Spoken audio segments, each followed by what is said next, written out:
Hola, yo soy Sergio Rocha, el creador de los cursos de análisis y operación de mercados, propedéutico de inversiones financieras, los 7 pasos para la exitosa negociación en el mercado de divisas, educación financiable y ondas de Elliott.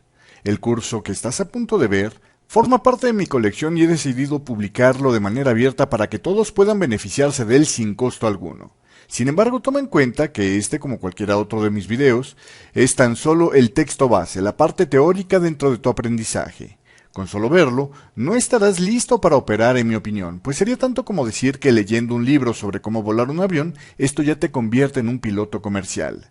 Este es uno de los pasos iniciales dentro de tu desarrollo como operador, durante todo lo que será tu curva de aprendizaje. Para consultas o ayuda adicional, por favor visita nuestro sitio de internet www.7pasos.com o escríbeme al correo electrónico 7pasos@hotmail.com. Gracias y espero que disfrutes este y los demás videos. Este es el taller de velas japonesas que hacemos el jueves 18 de julio del 2013. Bueno, esta es la declaratoria de riesgos normal y de propiedad intelectual.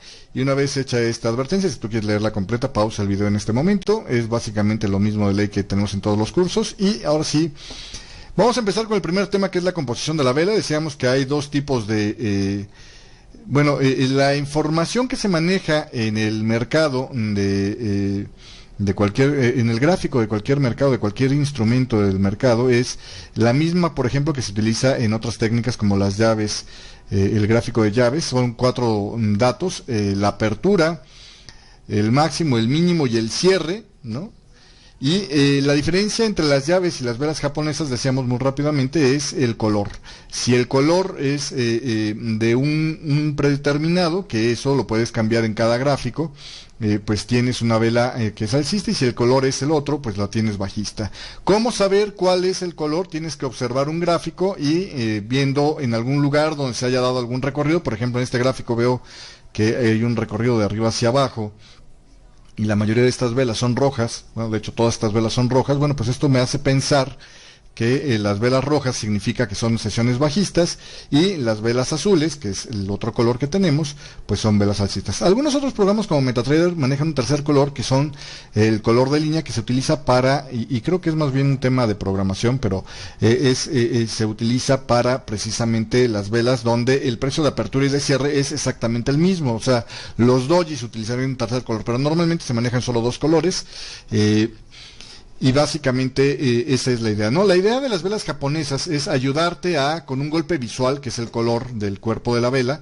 Recuerda que lo que hay entre la apertura y cierre de precio de la sesión que conforma la vela, pues es precisamente el cuerpo, y lo que hay entre los niveles de cierre y máximos, o lo que hay entre los niveles, perdón, lo que hay entre el nivel de apertura y los máximos, o en este lo que hay entre los niveles de cierre y los máximos, es la mecha, podemos decir la mecha superior, y lo que hay entre el precio de cierre y la parte inferior en las bajistas, o lo que hay entre el precio de apertura y la parte inferior en las sesiones alcistas, pues es la mecha inferior. En inglés se le llaman tails, se les llaman shadows, se les llaman wicks. En fin, tienen distintas formas de mencionarlo, por si llegas a leer algún documento o algún texto en inglés, bueno, pues más o menos entiendas a qué se refieren con esto, ¿no? Y el body, el cuerpo, pues es básicamente lo que hay, la distancia entre la apertura y cierre, ¿no? Eso es básicamente los componentes de una vela. Obviamente, en base a esos componentes y a su posición es que nos empiezan a brindar información de las velas japonesas. Las velas japonesas, su objetivo primordial es expresarnos la psicología que está teniendo el mercado en un momento determinado, ¿no? ¿Qué es lo que está pasando en esa batalla épica entre los que están pugnando porque el precio suba y los que están pugnando porque el precio baja, ¿no? Una de las cosas importantes para entender las velas japonesas, decíamos el día de ayer, es que las velas japonesas nos sirven para entender esa psicología, para ver quién está débil y quién está fuerte, y entonces entender a quién nos conviene favorecer con nuestra dirección del mercado. También otra de las cosas que hablábamos el día de ayer es que las velas por sí solas no son una técnica suficiente para tomar decisiones. De hecho, no hay una sola técnica que por sí sola sea suficiente para tomar decisiones. Todas requieren del uso de algo más, ¿no? En el caso de las velas japonesas hablábamos del contexto, porque No es lo mismo decir hay una vela con un patrón bajista durante un movimiento bajista, ¿no? Eso no te va a cambiar nada la visión, a lo mucho te servirá para marcar algunos niveles de referencia y nada más, pero no te aporta información interesante, a decir, bueno, aquí hay una vela de reversal bajista al término de un movimiento alcista. Bueno, pues ahí te habla de que ese movimiento se acabó, o al término de una tendencia alcista, por ejemplo, ¿no? Ahí es un punto mucho más crítico, o al término de una tendencia alcista llegando a un nivel de resistencia, ¿no? O sea, se puede llegar a complicar mucho más el escenario y por lo tanto se vuelve mucho más grave la señal de la vela japonesa. Lo mismo pasa, por ejemplo, con velas de indecisión, que ahorita vamos a tocar el tema un poco más a fondo, pero las velas de cuerpos pequeños y mechas grandes, como pueden ser los dojis, como pueden ser los spinning tops, por ejemplo, aquí, ¿no? O las long top shadows, etcétera, etcétera. Todas estas, si se dan en un contexto dentro de, por ejemplo, una caja de precios, un rango de movimiento compacto que está teniendo el precio, pues tenderán a ser menos importantes a si se dan, por ejemplo, después de un recorrido con tendencia o un recorrido con un movimiento amplio, ¿no? Ahí sí las advertencias pues serán más significativas. Entonces, siempre el contexto es importante estarlo viendo. Y hablando del contexto, decíamos, pues una de las cosas que también es muy importante es ver la relación de riesgo-beneficio. Uno de los grandes problemas que presentan, y es un problema, digamos, endémico de las velas japonesas, es que las buenas relaciones de riesgo-beneficio normalmente no se dan con velas que son demasiado aparatosas, ¿no? Porque ese efecto de ser tan aparatosas afecta un poco el asunto. Vamos a mostrar un poco esto.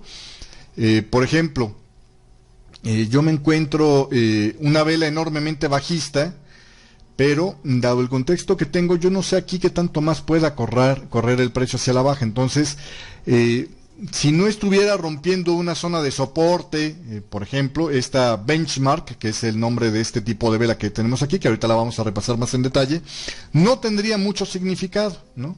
Si se da rompiendo un nivel de soporte y resulta que ese nivel de soporte era importante, como por ejemplo pudiera ser el caso con esta vela que aquí se ve, pues entonces ahí sí ya adquiere un poco más de importancia o de relevancia, ¿no? Básicamente esa es la idea de el tener ese cuidado. Otra de las cosas que decíamos es que las velas japonesas adquieren más importancia mientras más amplio es el time frame. Hay que recordar que las velas japonesas es una técnica que se inventó para los gráficos de diario, ¿no? Es el primer punto.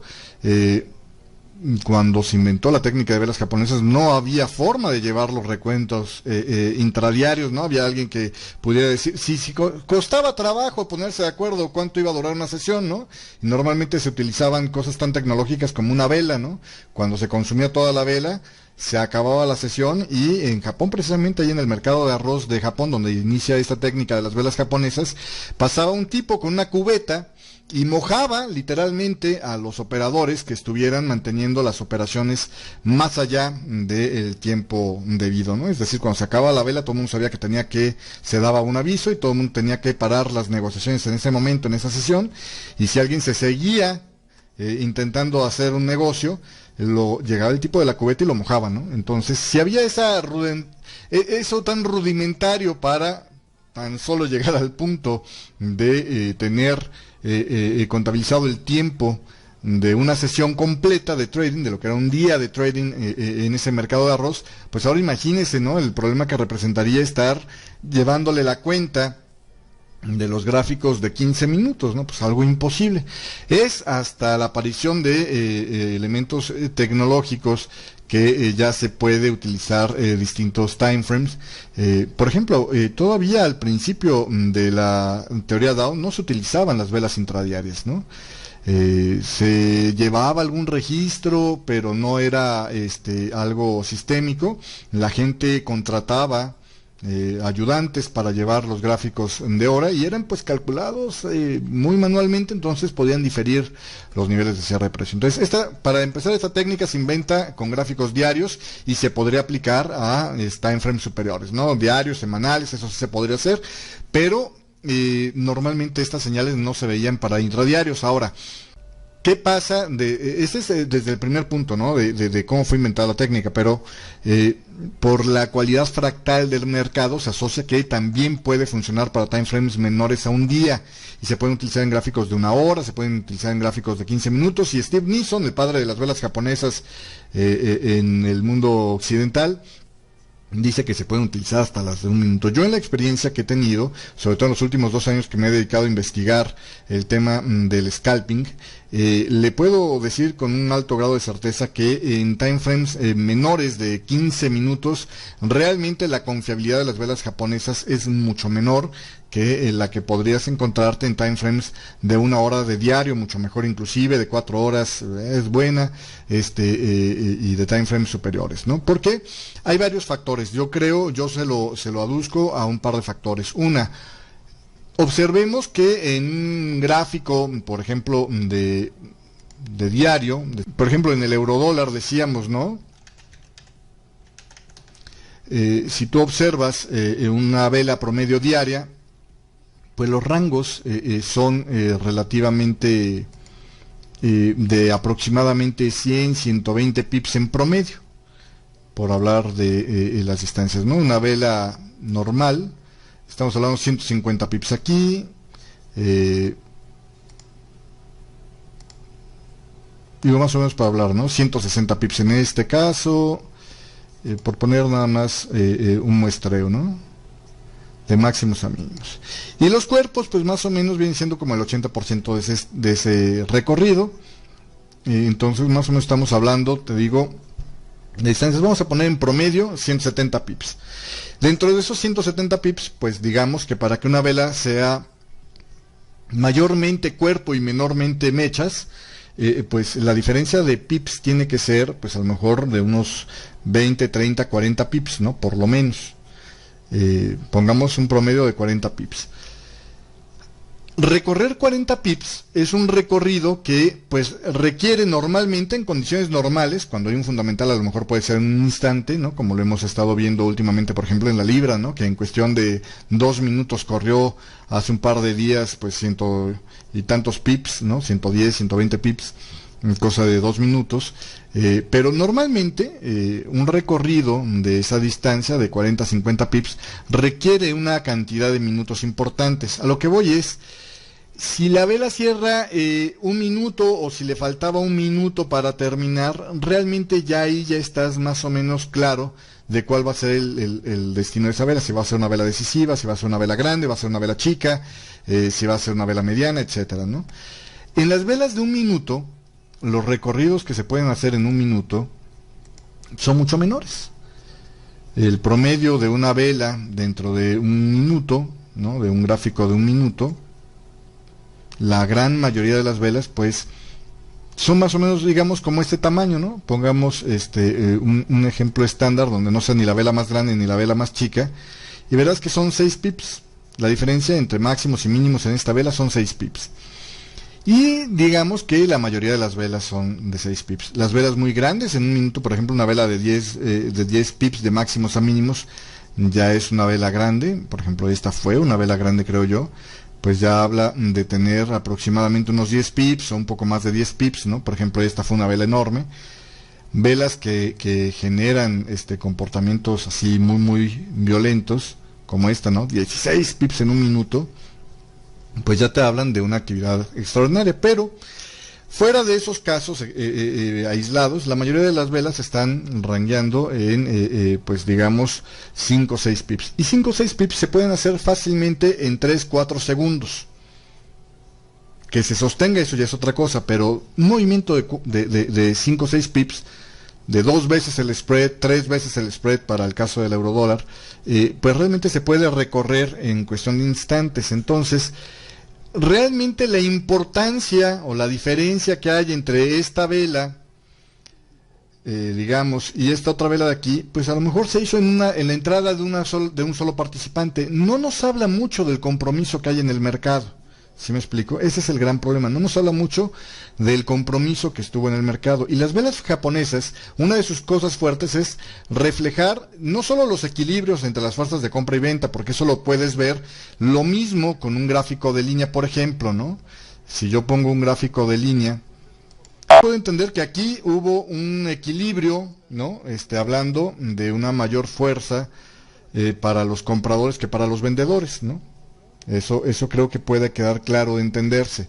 El asunto está en precisamente el tema de el tiempo que se mantiene ese nivel, ¿no? Y eso te lo da mejor o te lo refleja mejor mientras más amplios son los timeframes.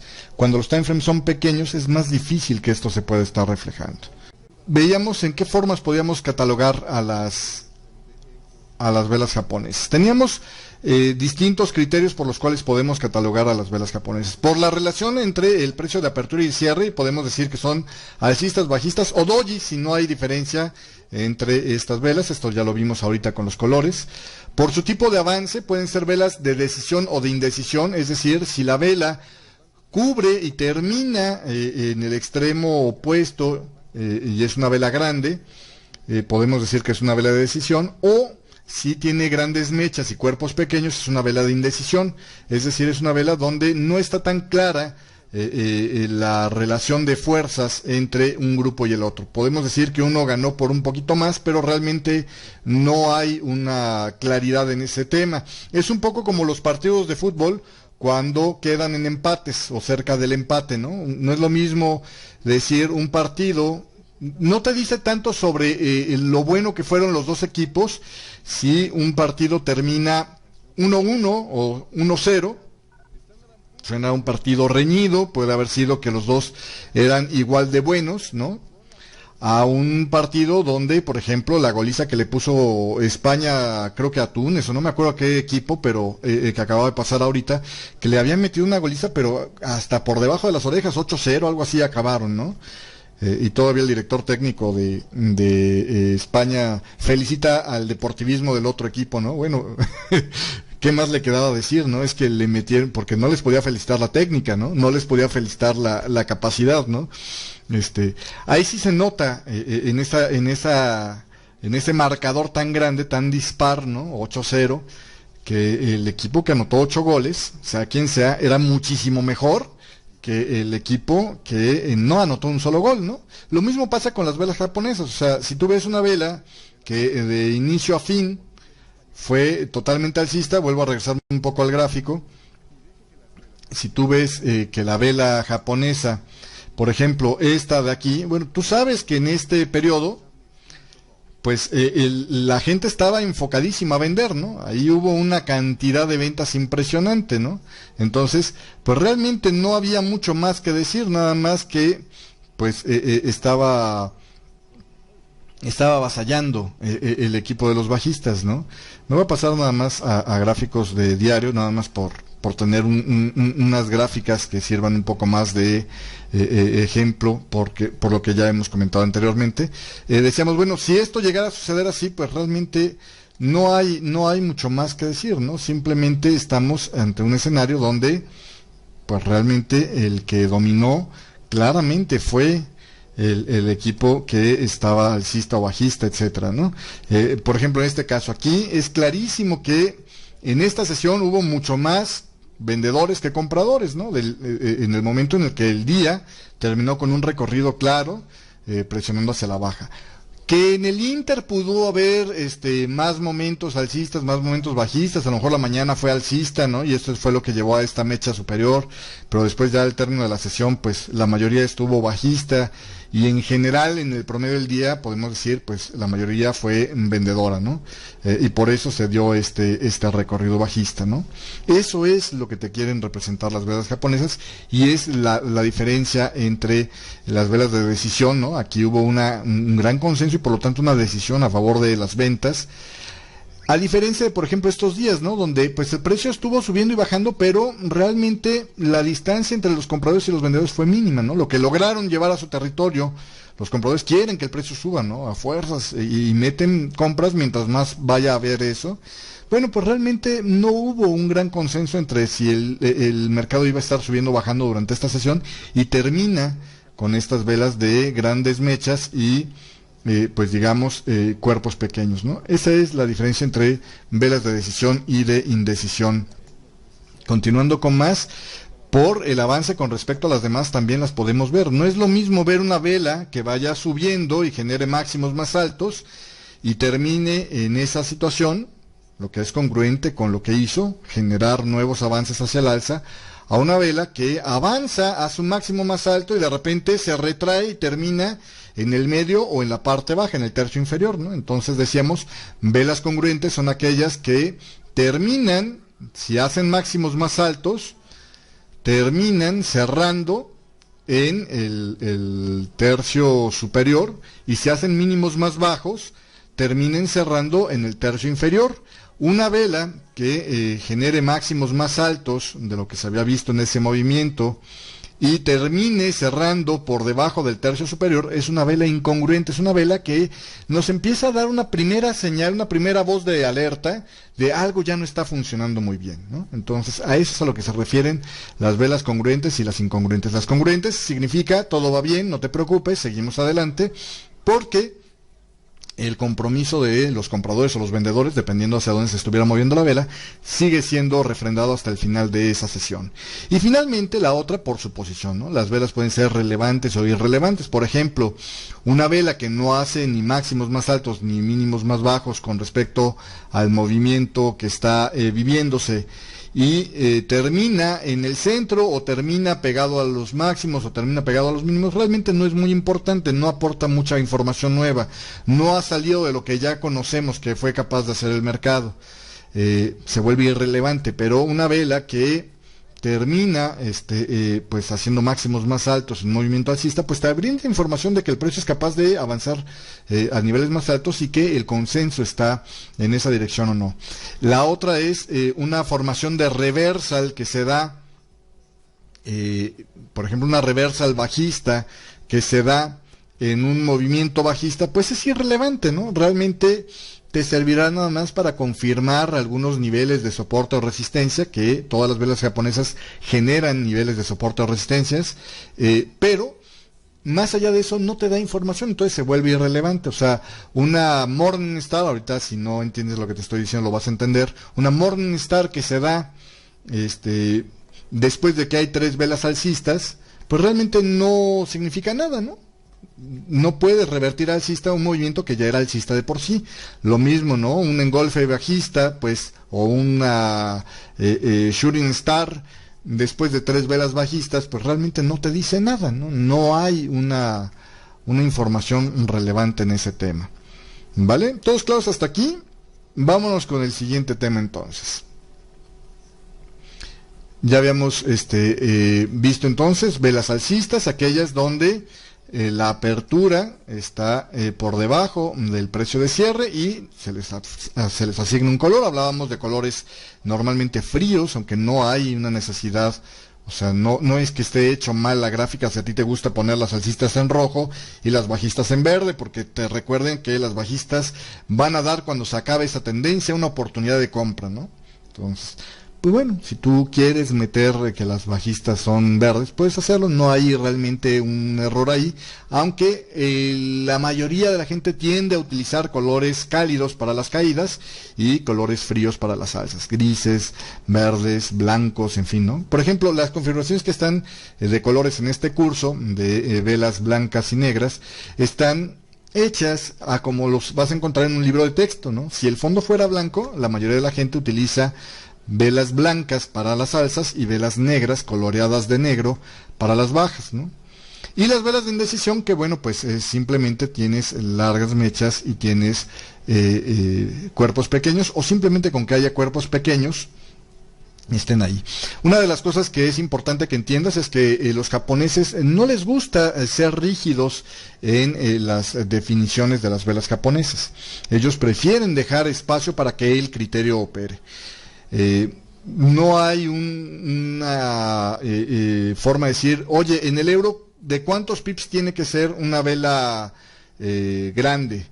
Pues depende del contexto, ¿no? Depende de lo que estés viendo en ese gráfico en ese día, ¿no? O sea, tú pones el gráfico y observas lo que está pasando y dices, bueno, mira, velas que son, pues, digamos, grandes, déjame poner aquí la plumita, velas que son grandes, pues puedes decir, pues grandes las veo, pues estas, ¿no? Las que tienen un promedio de tamaño que pues son un poquito más grande que la mayoría. Velas medianas, todas las que sean un poco más pequeñas, y velas chicas, las que realmente tengan cuerpos pequeños, ¿no? O sea, sí hay una forma de determinar con cierta claridad a qué te estás refiriendo con cada uno de estos elementos, sin la necesidad de entrar en un criterio de vela grande son de 75, 85 pips, y si sale de esto, pues ya no es. No, porque puede haber un periodo, un mes, si es un gráfico diario, una semana, si es gráfico de una hora, donde el volumen de operaciones sea pequeño y entonces a lo mejor los rangos se empiezan a estrechar, ¿no? O puede haber un periodo, como lo hemos estado viendo, desde la crisis subprime, que arrancó en los gráficos, se empezó a notar desde mediados del 2007 con mucha claridad y se extendió hasta el momento actual, donde los recorridos para, por ejemplo, el eurodólar es mucho más volátil de lo que era antes. Antes una sesión normal de trading era relativamente buena, vamos a ponerlo así. Si no había fundamentales, normalmente una sesión era de 60 pips. Y eso ya era un buen tamaño de sesión. Y si había un fundamental, normalmente llegaba a 100, 120 pips, ya eran esas velas que decías, oh mi Dios, cómo corrió el día de hoy, ¿no? Nos hinchamos de pips en el mercado el día de hoy. Y ahora, bueno, pues estamos viendo que llegan a ver, el otro día se hizo una sesión en el eurodólar de 470 y tantos pips, y estaba yo haciendo un reporte de cuántas sesiones habíamos tenido, ¿no? De ese tamaño de sesión. O sea, fíjate el cambio, ¿no? De 120 a 470. Y después decía yo en esa emisión de radio que no era el día más grande. Fue, por ejemplo, superado y con mucho en los días de la crisis subprime de diciembre del 2008, el 15 y 6 de diciembre del 2008, estuvieron habiendo velas de 504 pips, 533 pips y 539 pips el 17 de diciembre del 2008, ¿no? Estamos hablando de diciembre del 2008, 15, 6 y 17 del 2008, más de 500 pips, 3 sesiones consecutivas, ¿no? O sea, estamos hablando de una enorme volatilidad. Eso no significa que entonces toda vela que sea menor a 539 pips en diario en el euro sea una vela chica, ¿no? Porque ahorita pues todas las velas que tendremos son chicas. Lo que tienes que ver es lo que te está haciendo el contexto. Y esa es una de las ventajas de aplicar el criterio, ¿no? Lo mismo, hay ciertos porcentajes que se pueden dar. Por ejemplo, hablamos de una vela de decisión, una vela donde el cuerpo de la vela tiene el 80% del recorrido de la vela. O sea, si yo agarro una vela y digo de máximos a mínimos cuántos pips tiene, y luego veo las mechas y veo que entre ellas no se haga más del 20-25% cuando mucho, podríamos hablar de velas de decisión, pero hay momentos donde es claramente una vela decisiva porque fue extraordinariamente grande, aunque la mecha fue más allá del 20%, pudiera ser por ejemplo el caso de esta vela, ¿no? Entonces ahí es donde entra el criterio en funciones para entender. Esta es otra vela que fue extraordinariamente grande, pero la mecha ya fue exageradamente grande, y bueno, aunque fue una vela donde hubo un gran consenso alcista, pues también hay una gran duda de por medio en el mantenimiento de las posiciones, sino porque el precio se regresó, y es donde tienes que entrar a evaluar el contexto famoso, ¿no? Y puedes decir, ¿sabes qué? Yo veo que aquí hay una resistencia en esta zona, ¿no? Y esta resistencia pues me genera, ¿no?, la expectativa de que se podría estar, aquí hay una zona de resistencias de hecho, ¿no? Que esta zona podría estar generando una repulsa al precio. Entonces esta mecha grande pues ya me cambia la idea, y esta, en vez de verla como una vela decisiva alcista, la veo ya como una vela de advertencia, de indecisión, una long top shadow, ¿no? Podríamos decirlo, la formación. ¿Sí me explico? O sea, tienes que aplicar el criterio. En el mercado en general, y mucho en el tema de las velas japonesas, las fórmulas de matemáticas, como si fueran recetas de cocina, donde siempre 100 gramos de azúcar son igual de dulces que 100 gramos de azúcar, no operan en el mercado, y mucho menos en las velas japonesas. Tienes que aplicar la lógica, el sentido común, lo que te está diciendo la señal en ese momento, ¿no? Y en base a eso determinar si lo que estás viendo es apropiado o no, ¿no? Básicamente esa es la idea a la hora de analizar las velas japonesas. Continuando con el tema de cómo dividimos las velas. Bueno, ya teníamos este tema por aquí. Por el tipo de avance habíamos dicho, velas de decisión tienen poca o ninguna mecha o sombra, tienen un tamaño promedio mediano a grande.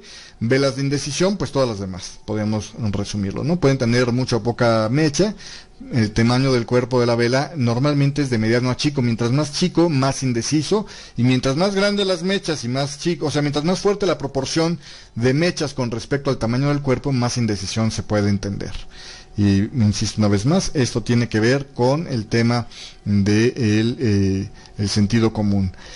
Por el tipo de avance, habíamos dicho, velas congruentes se hacen un nuevo máximo y cierran en su tercio superior, o si hacen un nuevo avance mínimo, si viene un movimiento bajista y hacen un mínimo más bajo y cierran en su tercio inferior, pues se verán en velas congruentes, y las incongruentes todas las demás. Y por su posición decíamos pues que tienen interés en el mensaje que entregan. Los mensajes que pueden entregar las velas, bueno, pues básicamente tenemos que los mensajes que pueden estar entregando las velas son de continuación de la tendencia, de reversa a bajista, de reversa a alcista o de indecisión, básicamente. Vuelvo a repetir, no puedes revertir a bajista un movimiento que es bajista, y no puedes revertir un movimiento alcista que era alcista previamente, ¿no? Básicamente es esto.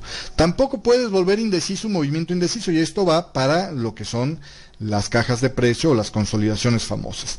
O sea, si tú tienes velas de indecisión en un momento donde está consolidando el precio o está formándose un triángulo o algo así, pues realmente son muy poco relevantes esas velas, tienen un mensaje pues que no tiene que ver nada con esto, ¿no? Entonces todo tiene que ver en el contexto, en la posición que se ponga.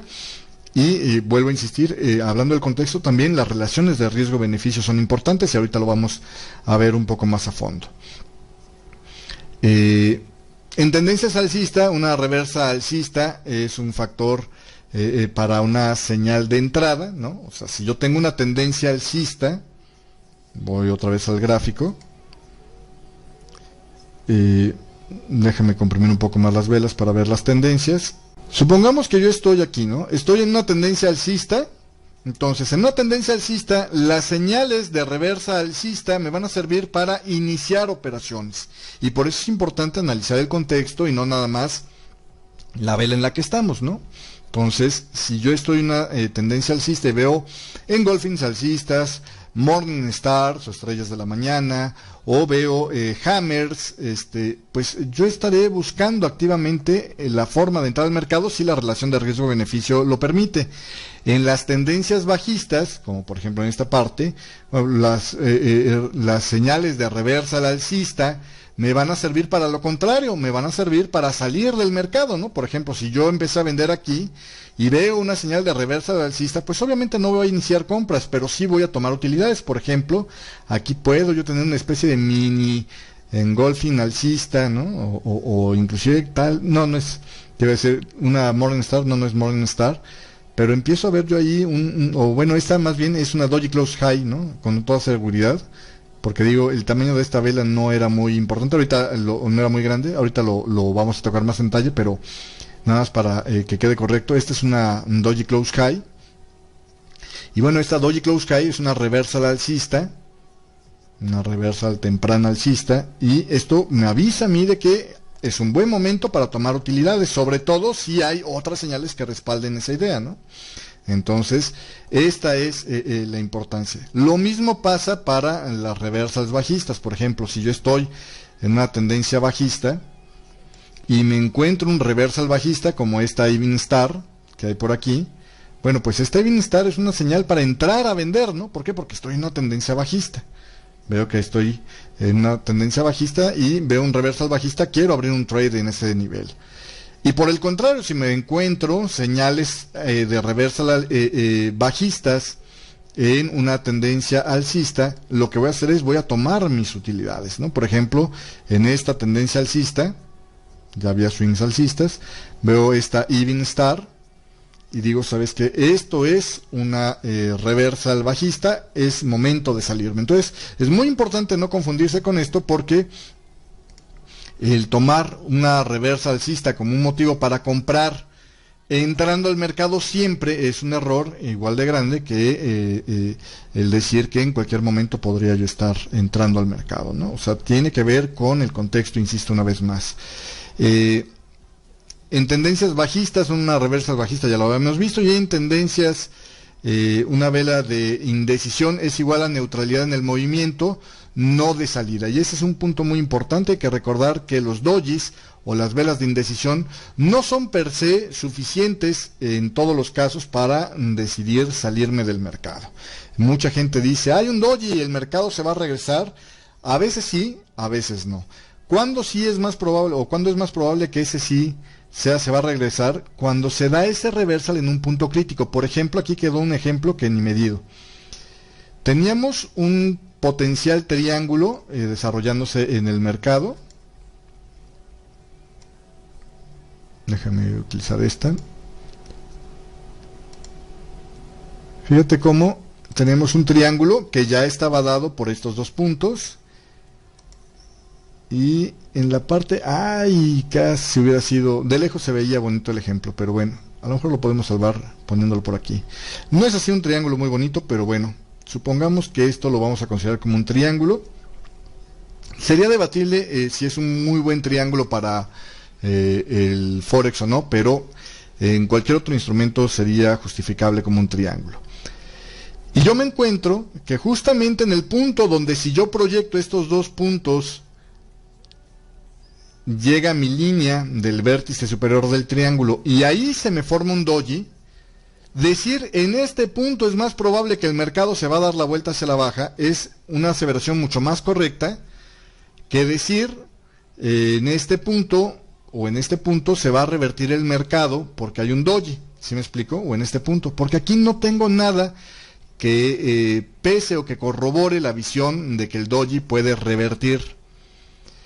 El doji lo que me dice es, está habiendo un equilibrio entre los que están queriendo comprar y los que están queriendo vender. O dicho de otra manera, el equipo dominante ha perdido fuerza y el equipo que había sido dominado está ganando fuerza. ¿Sí me explico?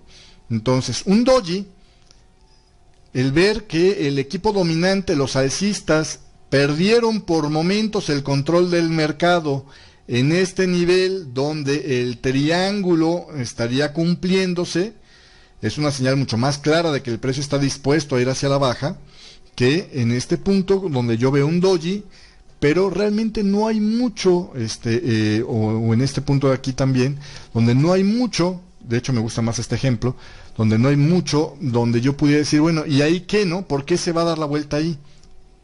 Si yo tengo razones para pensar que el precio en el nivel donde se dibuja un doji puede cambiar de dirección, adquiere mucho más fuerza. Por ejemplo, si yo estoy con una compra que metí recientemente en un movimiento donde no tenía yo muy claro si fue la mejor entrada posible o por ejemplo, compré un poco caro y me encuentro un doji que tiene razón de preocuparme, va a ser para mí mucho más interesante el ponerme a pensar hasta qué punto estoy dispuesto a entrar en una serie de sesiones perdedoras si el mercado se regresa a partir de ahí o da la vuelta a partir de ahí.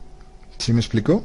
Entonces, mi disposición a salir del mercado en esa sesión va a ser mucho mayor si me encuentro esto. Mi disposición para entrar al mercado no creo que vaya a ser mucho mejor cuando me encuentro este tipo de reversals, porque faltaría que me los confirmaran con algo más el mercado. Más bien te van a servir o van a ser más significativas para decir, podría yo estar saliendo del mercado, o por lo menos necesito apretar el stop loss para minimizar las posibles pérdidas en caso de que se den.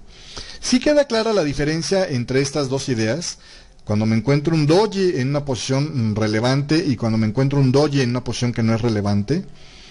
Es decir, el doji por sí mismo no es una señal de reversal, pero puede ser una señal de advertencia de posible reversal o potencial reversal mucho más importante si se da con algún otro acompañamiento. Puesto de otra manera es, por ejemplo, encontrarte un semáforo con luz amarilla. Los dojis serían el equivalente a los semáforos con luz amarilla. No es lo mismo encontrarte un semáforo con luz amarilla cuando ya estás cruzando la calle, no dice nada nuevo, a hablar de un semáforo con luz amarilla cuando todavía no llego al cruce y aparte veo que hay una patrulla en la calle que cruza. ¿Sí me explico? Veo que hay un policía esperando a que le dé el siga en la calle que yo quiero cruzar, ¿no?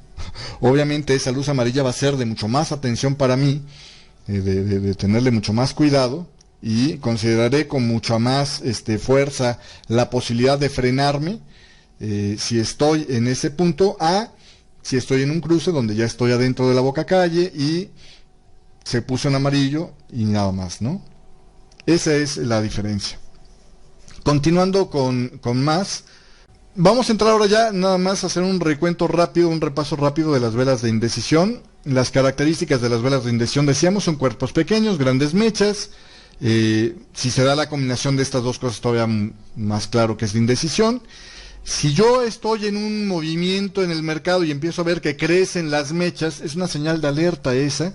O si yo veo que los cuerpos empiezan a reducirse, también esa es una señal de alerta. Por ejemplo, yo estoy en un movimiento bajista y fíjate cómo siempre al final, bueno, no siempre, pero la gran mayoría de las veces, acuérdate que todo lo que vemos en análisis técnico tiene que ver con proporciones estadísticas.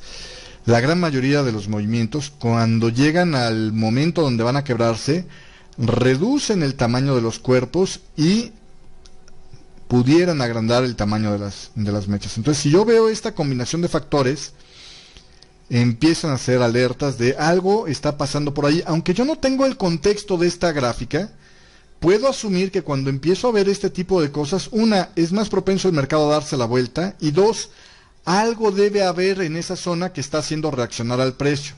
Voy a marcar esta línea para determinar. Voy a tratar de alejar un poquito más el escenario, o voy a pasarme un gráfico. Mejor voy a pasarme un gráfico semanal, un time frame superior, para ver si puedo encontrar la causa por la cual aquí se frenó el precio. Lo más normal es que así sea. Me alejo y claro, fíjate dónde es que se da la reducción de los cuerpos y el aumento de las mechas en proporción al tamaño de la vela. Justamente, ¿por qué? Porque el precio estuvo en un punto de soporte, es decir, la gente sabía que por ahí podía cambiar las condiciones y venía una oportunidad para los alcistas. Ahora, como la tendencia seguía siendo bajista, el precio, quiero creer, decidió moverse hacia la baja. ¿Sí me explicó? O pudiera ser que simplemente este día, empezó a caminar hacia el alza, pero después ocurrió un fundamental que cambió la visión del precio, la visión del mercado sobre hacia dónde se va a mover el precio, y por lo tanto se siguió la tendencia bajista. Cualquiera de las dos cosas es igual de posible que haya pasado. ¿Sí me explico? Cuando tú ves que aquí vuelve a pasar, ¿no? Vuelvo a ver, aquí fue un cambio un poco más drástico, no todos los cambios se anuncian tan claramente, pero normalmente cuando ves que el precio está haciendo ese cambio de comportamiento, si lo sostiene por 2, 3, 4 sesiones, sobre todo después de un buen movimiento, habla de que algo que ya está apareciendo en el mercado está generando. Como siempre, ni todos los reversals o todos los cambios de dirección en el movimiento del precio se dan por una vela japonesa o por un patrón de velas japonesas. No todos los, cambios de dirección en el movimiento del precio son anunciados por velas japonesas. Hay mucha gente que se esfuerza y viola las reglas o viola las descripciones básicas de las estructuras de las velas japonesas o de los patrones de las velas japonesas, por tratar de demostrar que cada vuelta del precio está anunciada por una vela japonesa. Eso no pasa. Hay veces que simplemente son fractales los que están dando la vuelta del precio y nada más, ¿no? Entonces, entre fractales y velas japonesas, ahí sí la totalidad de los cambios de dirección del precio están cubiertos. Y por el otro lado, no siempre que aparece un reversal de vela japonesa significa que va a cambiar la tendencia o significa que el cambio de la dirección va a ser más significativo de lo que fue el cambio provocado por la misma vela japonesa. Entonces puede darse esto. Y ahí entran dos cosas, ¿no? el hecho de que son velas japonesas, pero no son bolas de cristal. Y por el otro lado, es decir, no estás, estás prediciendo el futuro con factores que son estadísticamente confiables, pero que no aseguran en absoluto que cada vez que hay un reversal puedes hacerlo. Entonces, no se vale el jueguito ese de me juego toda la cuenta en este reversal de vela japonesa, porque simplemente se dio en diario y Sergio dijo que era mucho más confiable cuando se daba en diario. ¿Sí me explico? Siempre tienes que estar preparado para el escenario de, y a lo mejor no funciona este reversal, ¿no? Y entonces, para eso sirven los stop loss y para eso sirven todas estas cosas que vamos a ver en este curso. Las señales de pérdida de momentum o impulso son estas que te acabo de decir. Y vamos a entrar a la primer situación que se maneja al hablar de la técnica de velas japonesas, que son las cajas de precios. Lo más importante en una caja de precio es que pues observemos los cierres de precio de las velas.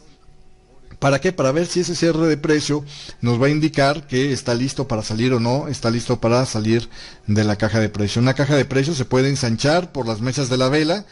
Lo interesante es que haya un cierre de precio que salga más allá de esos extremos. Por eso es que el programar directamente operaciones en los límites de una caja de precios puede dar cantidad de señales falsas, ¿no? Bueno, aquí ya empezamos con las señales de reversal, pero vamos antes de esto nada más a ver un poquito más de las cajas de precio. Por ejemplo, aquí podríamos estar hablando de una... Normalmente las cajitas de precios son este tipo de movimientos, ¿no? Voy a hacer un acercamiento a esta zona. Fíjate cómo en esta zona de repente empezamos a ver que los precios de las velas empezaron a correr en una zona relativamente igual, ¿no? A eso es a lo que se le llama una cajita de precios.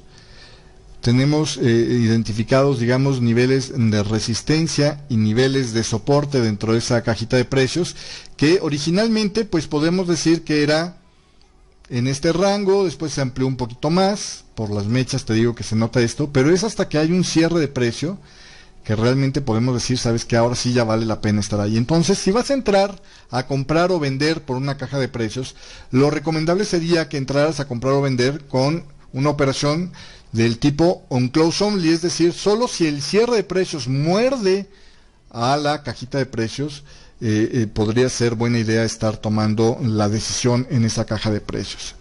¿Sí me explicó? Si no tienes un cierre de precios que te confirme el término de esa cajita de precios, pues la verdad es que será menos confiable. Mientras más alejado sea el cierre de precios de lo que fue el extremo de la cajita que tenías hasta el momento, mucho más confiable será su señal. Y por el otro lado, si la vela que cierra o que muerde esa caja de precios es decisiva, será mucho más confiable. De hecho, yo te recomendaría preferir solo los cierres decisivos para salir de las cajas de precios. ¿Vale? ¿Dudas, preguntas, comentarios? ¿No? Entonces, esos son cajas de precios, son pequeñas consolidaciones. Es el equivalente a los rectángulos pequeñitos dentro de las figuras técnicas. ¿Vale? Ahora sí, vámonos con los dojis. Los dojis, decíamos, son las velas que están mostrando pues las mechas que por lo menos miden 3/4 del tamaño de la vela, y los precios de apertura y cierre son el mismo o casi el mismo, ¿no? Hay una creencia por ahí de que si el cuerpo es de cierto tamaño ya no puede ser un doji. Realmente es una vela de indecisión, llámale doji o vela de indecisión y da exactamente lo mismo, ¿no? Realmente, si tú englobaras a los precios como velas de indecisión, da lo mismo. Un doji, por cierto, no tiene que tener una mecha en ambos lados del cuerpo. Por ejemplo, están los Gravestone dojis, que es este que tenemos aquí, o están las Dragonfly dojis, que es esta que tenemos aquí, y que es una doji, pero que tiene una preponderancia en la dirección hacia uno de los lados. Los japoneses hablaban de las Gravestone dojis como las tumbas de los soldados muertos en la batalla, es decir, venían peleando los toros, ¿no? obviamente esto es si es relevante por su posición, es decir, si se da después de un movimiento alcista. Venían peleando los toros, pero de repente pues los mataron, ¿no? Y entonces quedaron sus tumbas. ¿Y quiénes quedan vivos? Pues los osos, ¿no? Lo mismo pasa con las Dragonfly Dojis, que pues el Dragonfly es, la traducción es libélula, que son animalitos que normalmente se encuentran en pantanos, en laguitos, en cosas donde hay climas propicios para la vida, de renacimiento, etcétera, etcétera, ¿no? Entonces, utilizan este tipo de figuras, de hablar de primaveras, renacimientos, vida, lo que sea, para mercados alcistas. Entonces, bueno, pues los Dragonfly Dojis infieren que los osos, si se dan después de un movimiento bajista, que los osos perdieron el control del mercado y entonces, por lo tanto, las probabilidades de que renazca la vida aumentan, ¿no? No es verano, es simplemente los albores de una primavera, vamos a decirlo así. Continuando con más, bueno, ya ahí está la idea del Gravestone Doji y del Dragonfly Doji, exactamente la misma idea. El otro tipo de vela de indecisión son los spinnings, que son cuerpos pequeños, pueden tener o no tener mechas, las mechas pueden ser pequeñitas normalmente y pues en general la suma de mecha y vela debe de hacer una vela pequeña en promedio. Y lo mismo, significa indecisión, su color es irrelevante, da lo mismo si es indecisión alcista o indecisión bajista, en general el precio está indeciso, y su color por lo tanto es irrelevante, y abundan en las consolidaciones. ¿Por qué? Porque precisamente estamos hablando de un periodo en general donde no hay una decisión en el mercado, ¿no? Y por eso está consolidando. Básicamente esa es la idea de los spinnings. Hay otra vela de indecisión que tiene una implicancia un poco mayor, que es la de las high wave. Los japoneses describen a las high wave como un hombre con la cabeza en llamas. Es decir, no sabe para dónde correr, pero sí está corriendo, ¿no? Normalmente estas son velas que tienen cuerpos pequeños, pero mechas muy muy largas. No solo en proporción al tamaño de la vela, al tamaño del cuerpo, sino en proporción a los recorridos de máximos a mínimos que se están dando en esta sesión con respecto a otras sesiones. La explicación técnica de por qué aparecen las high wave es porque se combina el factor de poco participación en el mercado, hay poco liquidez en ese mercado en ese momento, pero hay factores que están generando la expectativa de movimientos tanto para un lado como para el otro. Entonces son el resultado de apuestas de participantes con la manita pesada, digo yo, o de muchos participantes por momentos que de repente lanzan el precio muy lejos, pero de repente no pueden tener más seguimiento y entonces se retrae ese movimiento una vez que se ve que no llega a nada. Suelen suceder, por ejemplo, en los fundamentales, o cuando si estamos hablando de gráficos intradiarios, se suelen dar cuando hay fundamentales, inclusive en gráficos de diario, muchas veces los fundamentales que salen con datos, sobre todo se dan en fundamentales donde el resultado del dato no fue claro. Por ejemplo, en un non-farm payroll, en un día de nóminas no agrícolas en Estados Unidos, que es el fundamental más vigilado del mercado, si sale que hubo más empleos de los que se estaban esperando, pero decayó o aumentó, la tasa de desempleados. ¿Sí me explico? Ese tipo de criterios son los que van a generar informaciones cruzadas. Entonces, tanto los alcistas metieron operaciones o apuestas en el mercado en ese momento, como los bajistas, y ninguno de los dos acabó teniendo una razón clara, y por lo tanto el mercado se movió mucho, ¿no? Sobre todo si era un non-farm payroll muy esperado, porque a lo mejor estábamos muy cerca. Va a pasar cuando estemos muy cerca, por ejemplo, de los niveles de umbral que está manejando la Fed para retirar la expansión cuantitativa. En el 2013 estamos, sobre todo desde el segundo trimestre del 2013, estamos en un escenario donde la gente está muy a la expectativa de si el tercer programa de expansión cuantitativa que se pone desde que estamos en crisis económica en Estados Unidos se mantiene o no se mantiene, ¿no? Entonces esto está generando muchas expectativas. Cuando se llegue a esos umbrales o se acerque ahí, ese mes de ese non-farm payroll es muy probable que genere mucha expectativa, que ante esa expectativa reduzca el volumen de operaciones. La gente no va a querer apostar en el mercado o hacer posiciones de largo plazo en el mercado hasta no tener claro qué es lo que va a hacer la Reserva Federal, y por lo tanto ese bajo volumen incrementará el nivel de reacción. Si ese día sale un dato que lleva a la tasa de desempleo más allá del umbral de lo que la Reserva Federal había dicho, pero decae con respecto a lo que se estaba esperando el mercado en la construcción de nuevos puestos de trabajo o algo así, va a generar una high wave, muy seguramente. ¿Sí me explico? Es el tipo de entornos donde se da. Si tú ves gráficos de orden semanal, mensual, etcétera, pues estamos hablando de periodos de crisis donde se estaba esperando que las autoridades monetarias estuvieran resolviendo algo, ¿no? Sería ese equivalente para timeframes más largos. Continuando con más, bueno, aquí hay un ejemplo de una high wave clarísima, ¿no? Una de las cosas que pasa cuando hay una high wave, normalmente, no siempre pasa como todo, pero normalmente es que cuando hay una high wave, el precio va a tener una tendencia preponderante a consolidar en los rangos de la high wave. Entonces, cuando tú te encuentras una high wave, que insisto, aquí no funcionó, pero eso no significa que no sea así, o que no estadísticamente se comporta así. Lo que sucede cuando hay una high wave es que el precio tiende a consolidar. Entonces prepárate tú para ver si el precio se regresa al día siguiente. Como si es una high wave, tiene que haber mechas grandes en ambos lados. Entonces la apertura del día siguiente sabes que va a estar dentro del rango de la vela anterior. Si en ese día empiezas a ver un reversal en el extremo superior o inferior de la high wave, puede ser una opción atractiva para meter una operación que vaya hacia el otro extremo de la high wave. Eso es a lo que me quiero referir con que se suelen hacer consolidaciones alrededor de las high wave.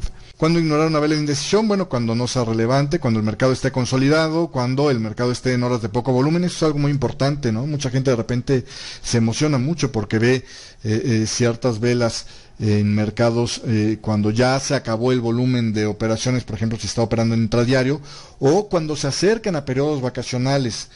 Por ejemplo, ahorita estamos a punto de entrar en agosto, que es el mes de menor volumen, sobre todo dentro de las sesiones europeas. Yo no sé qué pasa en Europa, pero que la mayoría de la gente se va de vacaciones todo el mes. ¿Por qué nos afecta a nosotros en el mercado? Porque hay que entender cómo es la estructura de mando dentro de los principales operadores en el mercado. Normalmente es un operador senior que tiene una serie de ayudantes a los que está vigilando, y es el operador senior el que tiene más autoridad para tomar trades que infieren un poco más de riesgo, y los operadores,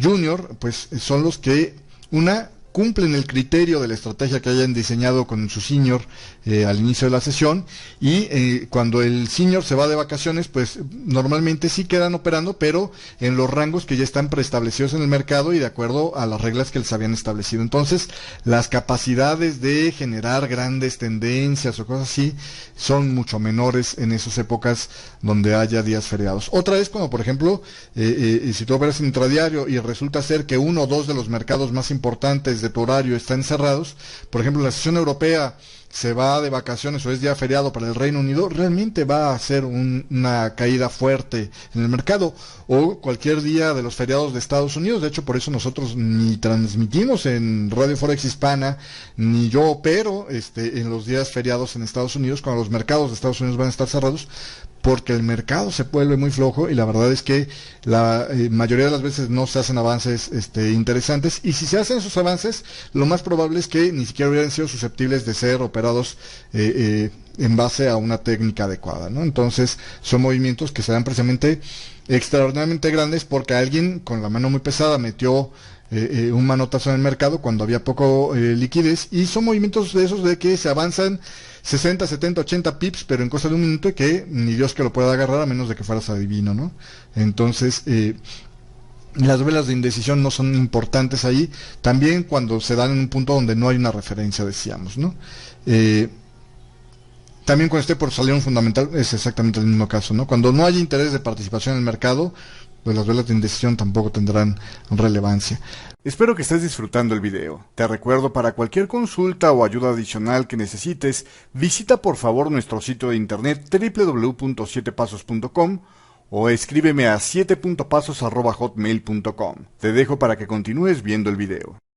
Los reversals que hay, bueno, vamos a empezar. Los tipos de reversals pueden ser reversals bajistas o alcistas, eso creo que nos queda muy claro. Movimientos que estaban siendo hacia el alza y aparece un patrón de reversal bajista, pues va a ser un reversal bajista, y alcista de lo contrario.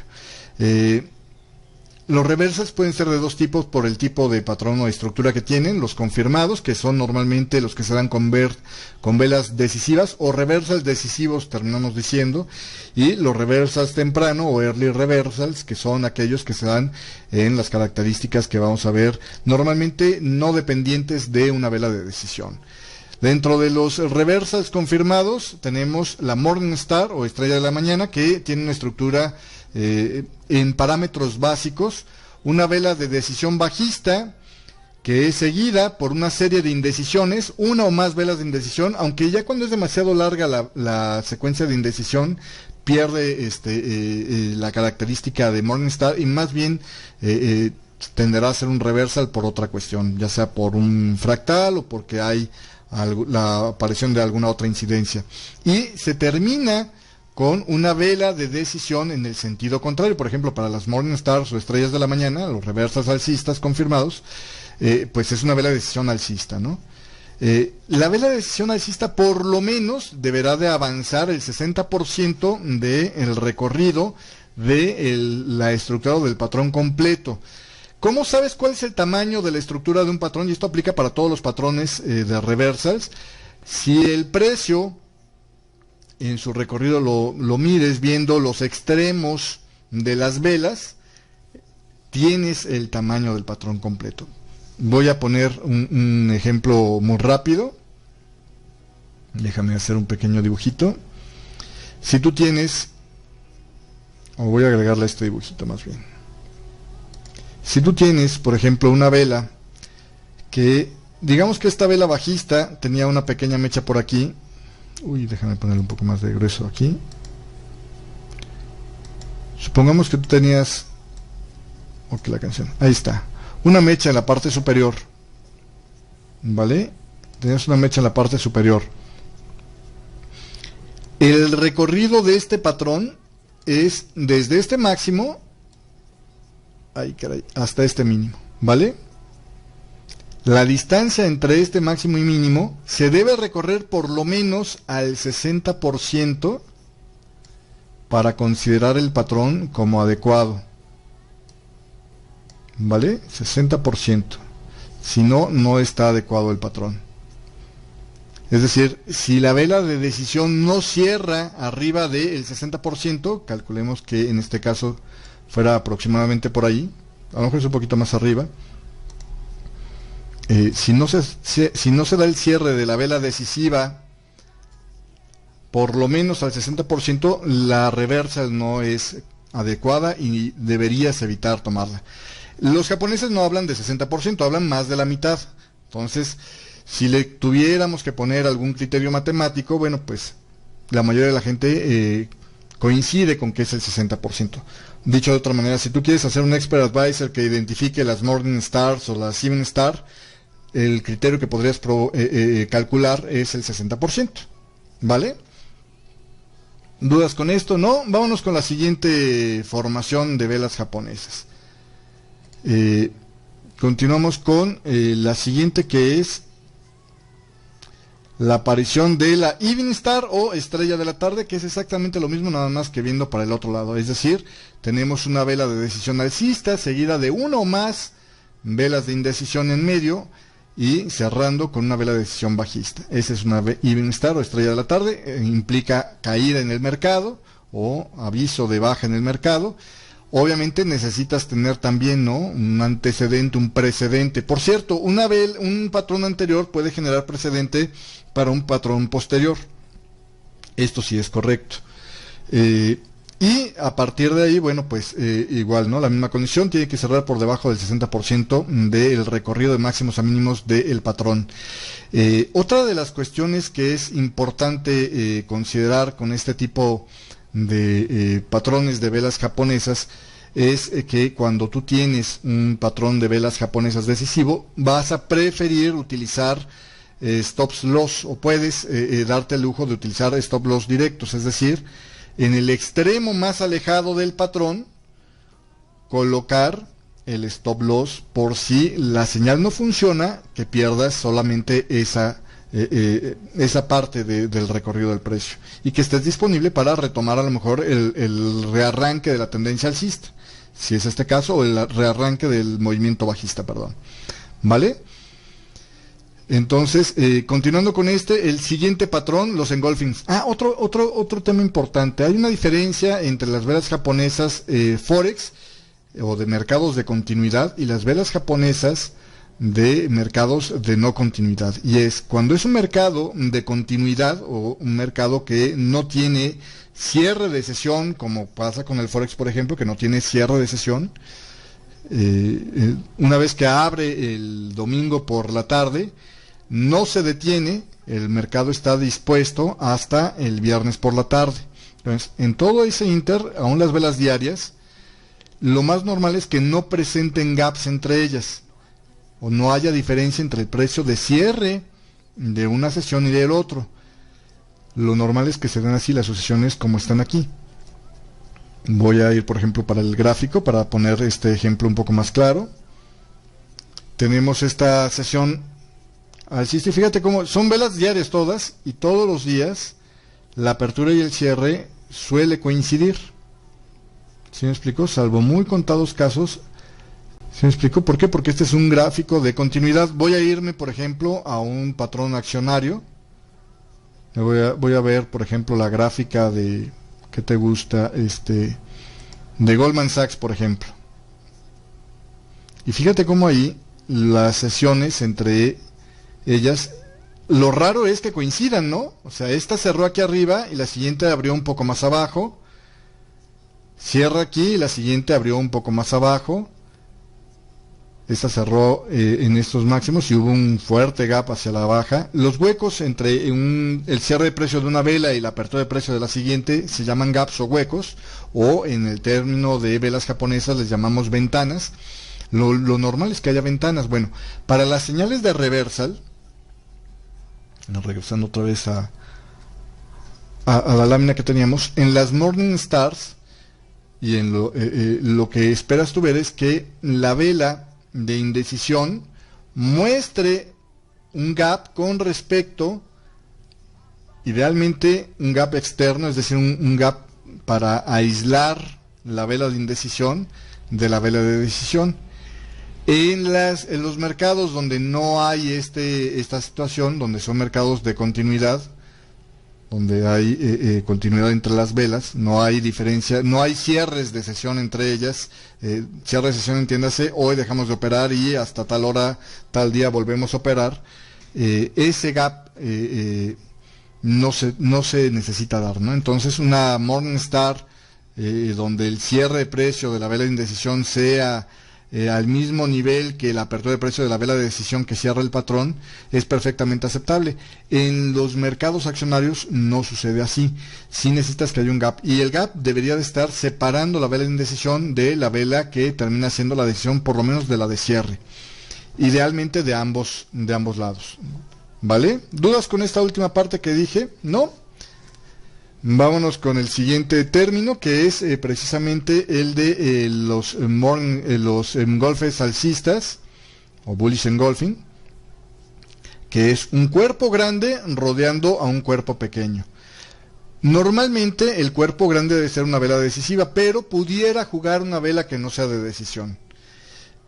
La idea es la comparación de los cuerpos. Un cuerpo grande que rodea un cuerpo pequeño es la idea general, aunque una vela de decisión es mejor. Es decir, un bullish engulfing tendrá más calidad si no tiene una gran mecha en la parte superior o inferior, ¿no? Y podría ser considerado, insisto, ahí volvemos a lo del criterio, si está realmente en un punto interesante, o si hay algún otro factor que te haga pensar que es correcto el esperar ahí ese patrón de reversal. Si hay algunas variaciones, como por ejemplo grandes mechas dentro de la vela decisiva, o muy grandes las mechas en la vela de indecisión, etcétera, etcétera, para de todos modos considerarlo como un engolfe, digamos, válido, ¿no? O susceptible a ponerle atención. Esa es la idea. Para los mercados de continuidad de horario, como es el Forex, es, por ejemplo, la necesidad de que el precio de cierre de la vela de indecisión se dé por arriba de la vela de decisión que cierra. Para los alcistas no es importante, no es necesaria. Para los otros, para los mercados accionarios, por ejemplo, sí es importante, ¿vale? O sea, sí necesitas que haya una distancia entre el mínimo de la vela de indecisión, el cierre del cuerpo, si es bajista, de la vela de indecisión, y la apertura de la vela de decisión alcista que cierra el patrón del engolfing. En los engolfings no es importante si la vela de indecisión es alcista o bajista. Eso es independiente. La idea es nada más que haya un cuerpo grande que rodee a un cuerpo chico, ¿vale? ¿Dudas, preguntas hasta aquí, no? Vámonos con el siguiente patrón, que es el de reversal bajista, un engolfe bajista. Es una vela de indecisión que rodea a un cuerpo, una vela de indecisión rodeada por un cuerpo de decisión grande, una vela grande. Eso sí es importante que sea, si va a ser mediana o grande, a grande, ¿no? Y que sea una vela de decisión. Mientras más grande mejor, no siempre, porque mientras más grande la vela de decisión, el problema que presenta es que la relación de riesgo-beneficio se deteriora. Vamos a ver si puedo encontrar por aquí un ejemplo que ilustre esta idea. Por ejemplo, déjame ver, aquí hubo un muy buen ejemplo para un mercado accionario de una engolfe bajista. Es un cuerpo relativamente pequeño, rodeado por un cuerpo que en relación con el cuerpo pequeño era grande, y que en términos generales es una vela que se podría considerar de decisión, ¿no? Esta podría entrar dentro de las mediano grandes, pero en realidad fue un día pues grandecito, ¿no? Este es un buen engolfe.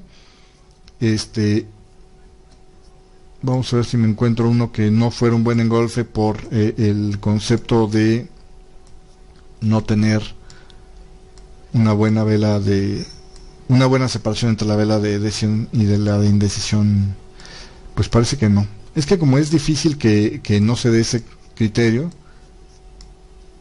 es difícil ver que suceda, ¿no? Por ejemplo, esta es un buen engolfing. Pues mira, a menos de que esté realmente en un lugar muy crítico para el mercado, esta no es una buena señal de engolfing alcista. ¿Por qué? Porque aunque si hay un cuerpo grande que está rodeando a otra vela, la otra vela no tiene un cuerpo pequeño, ¿no? Entonces realmente no es el espíritu, digamos, de la vela, ¿vale? Lo mismo sucede aquí para el movimiento contrario. O sea, venía ya subiendo 3 velas, yo voy de acuerdo con que ahí ya hay un movimiento alcista, aparece un cuerpo grande rodeando un cuerpo, pero ni lo rodea en la parte superior. Es muy, digamos, parecido el precio de cierre de esta vela al de apertura de esta vela, ni esta es una vela chica, claramente chica a comparación de la vela que está rodeándose. ¿Sí me explicó? O que le está rodeando, perdón. Aquí, por ejemplo, para el tema de las velas de las Morning Stars, viene un movimiento bajista, y esto se podría considerar como una Morning Star. Pues se podría considerar más bien si esto fuera Forex, pero como es acciones, yo creo que esta no es una buena señal de reversal. Supongamos, en el dado caso, por la mecha esta de este cuerpo, que sí retrocede el 60% de la formación. Hay que recordar que aquí el tamaño de la formación, a lo mejor está más fácil verlo de este lado, el tamaño de la formación es desde el máximo hasta el mínimo de los involucrados, ¿no? Déjame abrir esto un poco más para acá para que sea claro. Este es el rango del patrón, desde el máximo hasta el mínimo dentro del patrón, pensando que esto fuera un Morningstar. Entonces sí retrocede el 60% de este cuadradito, el cierre de la vela decisiva. Sí fue una vela decisiva, pero ni fue una vela muy grande. O sea, no fue lo que, aunque no es una vela que podamos decir es estadísticamente pequeña, podría jugar por ahí. no está muy bonita por ese lado. Y por el otro lado, no hay un gap claro entre el precio de cierre de la indecisión y el precio de apertura de la vela decisiva, ¿no? No hay una separación clara. Sería más bonito si o sería más válido si esta vela de indecisión estuviera un poco más abajo. ¿Me explico? Eso es a lo que me quiero referir. ¿Dudas, preguntas, comentarios? ¿No? Vámonos con el siguiente tema, que son las velas de reversal. No es cierto, todavía estamos con las benchmark. Bueno, una benchmark es una vela que ahí se vuelve interesante. Las benchmark entran en una categoría un poco distinta porque son velas que sirven para reanudar la tendencia, más que de tendencia, aunque también pudieran presentarse como velas de reversal. Son velas que exceden el tamaño de una vela grande en promedio por el doble o más y normalmente retroceden a un movimiento completo o casi por completo, y aquí tengo un ejemplo para poder estarlo mostrando. Esta es una benchmark alcista, por ejemplo, ¿no? Teníamos un movimiento bajista. Es una vela que, pues, mide más del 50% de las velas grandes en promedio. Y es una vela que, después de que se da la formación, bueno, que habla de un reversal, aquí habla de un reversal hacia el alza, y después de que se da la formación, normalmente el precio tiende a regresar 50 o más de lo avanzado por ese movimiento, y desde ahí es donde vas a tomarlas. Ojo, las benchmark, como ya está muy avanzado el precio, la relación de riesgo-beneficio suele ser mala a los niveles de resistencia inmediatos. Entonces, para quitarle el peligro, espérate a el pullback, que normalmente suele retrocederles al 50% de estas velas de benchmark. ¿Vale? La otra, un shaved head o cabeza rapada, son velas que tienen un tamaño mayor al promedio de las velas grandes y que no presentan mechas. Todos estos patrones de reversal son patrones que son funcionales para marcar niveles de soporte o resistencia en donde los extremos contrarios al movimiento. Bueno, pues la shaved head o cabeza rapada son formaciones muy buenas, sobre todo si rompen consolidaciones, y habla de una extraordinaria decisión en el grupo dominante. Entonces, veníamos, por ejemplo, en una consolidación, aparece una shaved head, una vela grande, más del 50% de las velas grandes que se hayan visto en esa región, y no tiene pabilos, ¿no? Entonces, ahí habla de un día donde avasalló, una sesión donde avasallaron uno de los dos grupos, ¿no? En este caso, que es una shaved head bajista, pues es una vela de una clara decisión. Estas también, por lo grande del recorrido, suelen ser retrocedidos después, ¿no? O suelen tener un pullback del 50%, y son excelentes, por ejemplo, si aquí hubiéramos estado en un nivel de consolidación previo, y con esta estamos rompiendo esa consolidación, es muy muy buena. Consolidación, no estoy hablando de cajas de precio, estoy hablando de consolidación, haciendo el distintivo entre consolidación y caja de precio como consolidación, algo donde tenemos swings en su interior, ¿no? Es, digamos, algo, déjame ponerlo color un poco más llamativo, ¿no? Estamos hablando de algo así más o menos, ¿no? Tenemos el rango superior, supongamos que este fuera el rango inferior, que veníamos consolidando desde más atrás. Si con la shaved head se rompe la consolidación, es muy bueno porque tú sabes, una, que ya hay una decisión de salirse de ahí, y si no ha pagado el rango de la consolidación, que aquí a lo mejor la otra línea la debería haber puesto más arriba, o suponiendo que fuera un poco más arriba, una vez que se retroceda el 50% de la shaved head, puedes tú buscar entradas, ¿no? Entonces tú marcas cuál es el nivel de la shaved head a la mitad y te esperas a buscar una entrada cuando se regrese el precio a esas zonas. ¿Dudas hasta aquí? No. Hemos visto hasta ahorita velas de decisión, o reversals de decisión o reversals confirmados, ¿no? Lo que ya no necesita nada más de información para confirmarse. Vamos ahora a ver el otro escenario, que son las velas de early reversal, o los patrones de early reversal. Los early reversals, que nosotros siempre como operadores del mercado, nos debatimos entre dos cosas. entre operar algo que sea más arriesgado pero que nos ofrezca una mejor relación de riesgo-beneficio, es decir, que nos ofrezca un mejor precio para entrar al mercado, o sacrificar un buen precio a cambio de tener más seguridad en lo que estamos haciendo. Ese es básicamente el debate que siempre tenemos los operadores. Entonces, si yo estoy buscando una early reversal, lo que estoy haciendo es sacrificar certidumbre, ¿no? Seguridad en la señal a cambio de tener un mejor precio. O dicho de otra manera, me interesa entrar más pronto a un nivel de reversal que yo estaba esperando ver. ¿Sí me explico? Entonces, quiero entrar en ese nivel porque tengo algo en el contexto que me dice que ahí podría haber un reversal, pero además de esto, quiero entrar lo más rápido posible. ¿Para qué? Para que me salga lo más barato posible esa entrada. Entendiendo que el costo de una entrada, si llego a perder, es la distancia entre mi punto de entrada y mi punto de salida. Es decir, donde ya estoy diciendo, ¿sabes qué? Ya no me es negocio mantenerme en la esperanza de que esto va a avanzar en la dirección que yo esperaba.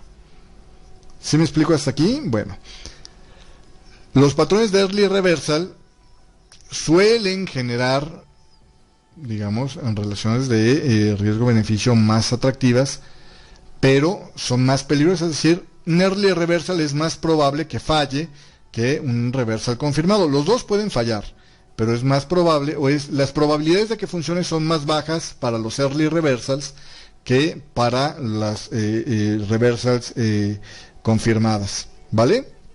Entonces, ¿qué tengo de early reversals? Bueno, el martillo hammer es una vela con el cuerpo pequeño y una larga mecha en la parte inferior. En la parte superior, idealmente que no haya mecha o que la mecha sea muy pequeña. El cuerpo de la vela normalmente no debería de ser más allá del 20% del tamaño de todo el recorrido de la vela. Pudiera ser tolerante hasta un 30%, pero lo ideal es que sea esta formación. Visualiza toda esta imagen y mientras más se parezca a esta imagen la vela que veas, más claro será el hammer. Obviamente, el hammer debe ser una vela con cierto tamaño para no entrar en la categoría de las velas de indecisión. O sea, ¿cómo dividimos una vela de indecisión a un hammer? Por el tamaño de la vela. Dicho de otra manera, si yo me encuentro que en una gráfica el tamaño promedio de las velas son 60 pips y tengo un hammer que mide 20 pips de máximos a mínimos, ese es más probable que sea una vela de indecisión a que sea un hammer. Entonces desconfía de los hammers demasiado chiquititos, no por el tamaño del cuerpo, sino por todo el recorrido de máximos a mínimos, ¿no?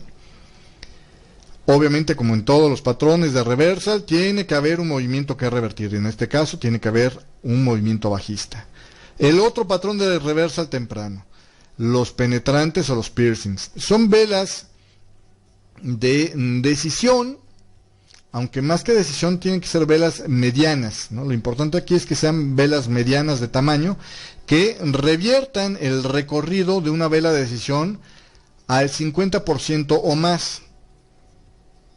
¿Vale? El otro, el Doji Close High o cierre alcista de Doji. Doji Close High. Es lo que necesitas, que haya un movimiento bajista, un Doji o varios Dojis, pero un Doji y una vela de decisión que cierre por arriba del máximo del Doji. Idealmente esta vela tiene que ser mediana o grande y decisiva. Mientras más tenga de estos complementos que te estoy diciendo, más confiable es el Doji Close High, ¿vale? La otra es el Yin Yang. El Yin Yang es una vela de decisión que es revertida inmediatamente por una vela de decisión en sentido contrario. Es la dualidad entre los alcistas y los bajistas. Hay un equilibrio. En estas dos sesiones se alcanzó un equilibrio entre los alcistas y los bajistas y por lo tanto hay la posibilidad de reversal, pero es menos clara, porque hay una especie como de empate entre ellos. Y por último, la de menor calidad es la harami. Por cierto, hago una aclaración en el capítulo 4, en el capítulo 3 del curso de velas japonesas, por un error de desvelado, le he puesto harimi a la formación. Harimi es un error ortográfico en la pronunciación japonesa, digamos, como se tiene establecido que se debiera de escribir, porque aquí hay un poco más de situación de por medio, porque ni siquiera el japonés se escribe en letras occidentales, pero cuando lo escriben los japoneses con letras occidentales, lo escriben como harami. Entonces, si tú pones harami, no harimi, menos harumi, harami es el nombre de la vela japonesa. Yo puse harimi por error, pero es harami. El harami es, la traducción de esa palabra es mujer embarazada, y bueno, pues la idea es un cuerpo decisivo que es seguido por una pequeña vela de indecisión en mercados que no tienen que ver con mercados con continuidad, como por ejemplo los mercados accionarios, que tienen una sesión que abre y cierra a tal hora. Las haramis deberían de presentar un gap o una distancia entre el mínimo de la decisiva y la parte baja del cuerpo de la vela de indecisión, ¿vale? O sea, esta debería estar un poquito más arriba para poder ser considerada como una harami en un mercado accionario, por ejemplo.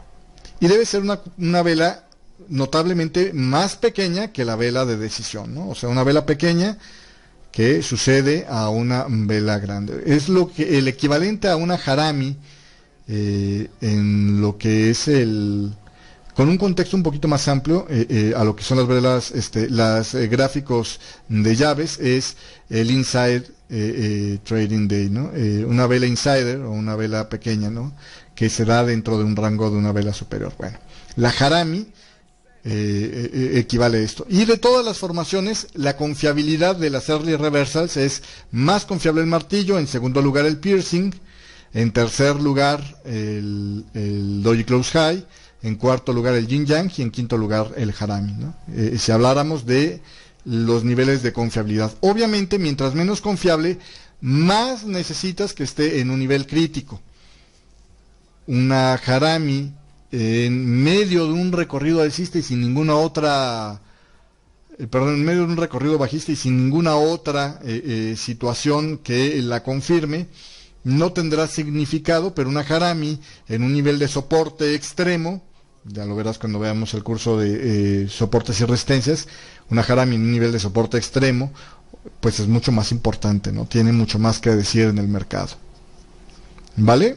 ¿Dudas, preguntas, comentarios, no? Vámonos con la siguiente, los patrones de reversal bajistas. Empezamos por las estrellas fugaz o shooting stars, que es una vela igual, ¿no? Donde hay una gran mecha superior. El cuerpo de la vela no es más allá de un 20-25% si tú quieres. La idea es, esta es la imagen que deberías de buscar en el mercado. Mientras más se parezca visualmente a esta imagen, mejor. Y pues obviamente después de una sucesión de velas alcistas. La parte inferior no debiera de tener mecha, o si tiene una mecha debe ser muy pequeña. Menos del 10% es indispensable. Deseable que sea lo más pequeña posible, ¿vale? La estrella fugaz o shooting star es el patrón de reversal temprano más confiable, y después de ahí seguimos con los otros. El otro, la dark cloud cover o nube negra, es exactamente la misma historia. Es que estaba soleadito el asunto alzándose y de repente pues ya nos cayó el chacuistle y se nubló el día, ¿no? O se nubló el gráfico. Es exactamente lo mismo. O sea, ya empieza a hablar de va a cambiar la situación aquí. La otra es el doji close low, que es exactamente el mismo criterio. Tiene que haber un doji y tiene que haber un cierre de precios por debajo de ese doji. La otra es el yin yang. En los yin yang se llaman yin yang alcista y yin yang bajista, pero son las formaciones idénticas. Tiene que ser una vela, nada más es cambiando el orden de las velas. Tiene que ser aquí, en vez de ser una vela bajista seguida de una vela decisiva alcista, aquí es una vela decisiva alcista seguida de una vela decisiva bajista. Y la última, la harami bajista. Por cierto, en las haramis, al igual que en las morning y en los engulfings, en las stars y en los engulfings, si la vela de indecisión es un doji, funciona igual de bien, nada más que la diferencia es que se llama doji. Por ejemplo, puede ser una doji harami, puede ser una doji evening star, una doji morning star. ¿Sí me explico? Es exactamente lo mismo, nada más que se da con un doji, pero es una vela de indecisión, y como los doji son velas de indecisión, entran en el juego. ¿Sí me explico? Dudas, preguntas, comentarios. Hasta aquí ya hemos visto prácticamente todos los patrones que debes de dominar. Estos son los patrones más importantes. Y dentro de estos, los más importantes, los engolfes, las estrellas, los hammers, las nubes negras y los doji close high y doji close low. Y con que manejaras esos ya tendrías el 80% del trabajo hecho. Lo demás son, si quieres verte más fino, vas a tener un poco más de información en el mercado, pero si los olvidas, no pasa tanto. ¿Vale? ¿Dudas, preguntas hasta aquí? No. Vámonos con el siguiente tema, que es el tema del famoso Stop Close Only, que ayer lo empezamos a tocar un poco, pero lo tocamos aquí otra vez. Las velas, sobre todo las que son de early reversal, son susceptibles a ser penetradas por el mercado, pero en general todos los niveles marcados por velas japonesas son niveles de referencia, pero no niveles absolutistas. Entonces, lo que marca la decisión del equipo contrario o la importancia del logro del equipo contrario es el cierre de precio. Por eso es que hablábamos que lo importante era ver velas de time frames, pues digamos por lo menos de 15 minutos para arriba para las velas japonesas, y mucho mejor si son de 1 hora, tanto mejor si son de 4 horas, y lo ideal es las velas de diario. Si una vela de diario cierra por arriba del nivel del extremo del patrón de reversal, ahí tendrás una posibilidad de tener una referencia clara de que ya no debes de estar en ese mercado, ¿vale? Entonces, ¿cómo puedes evitar salirte prematuramente por una penetración de una de las mechas de ese nivel de referencia? Aplicando una técnica que se llama Stop Close Only, que es simplemente decir, solo cerraré la operación si el cierre de precios muerde al nivel que estoy referenciando. Si el precio penetra, pero al término de esa sesión no cierra, no corto yo la operación. El problema de esto es que pudieras tener un fuerte movimiento que te genera una gran pérdida, sobre todo si, por ejemplo, operas en intradiario. Voy a volver a regresarme al gráfico para buscar una de estas velitas que creo que me voy a volver a agarrar de cliente a la libra dólar, que el día de ayer en intraday había hecho un movimiento extraordinariamente grande. Perdón, libra dólar dije. Bueno, a lo mejor también se dio aquí, pero más fácil es la libra dólar. Vamos a ponernos en gráficos de 5 minutos y me voy a regresar unas cuantas velas. Supongamos este gráfico. Fíjate que aquí hubo una super vela de decisión, obviamente, pero donde la distancia entre máximos y mínimos fue extraordinariamente grande. Aquí la distancia entre máximos y mínimos, ¿dónde estaba el tamaño de la vela? Aquí.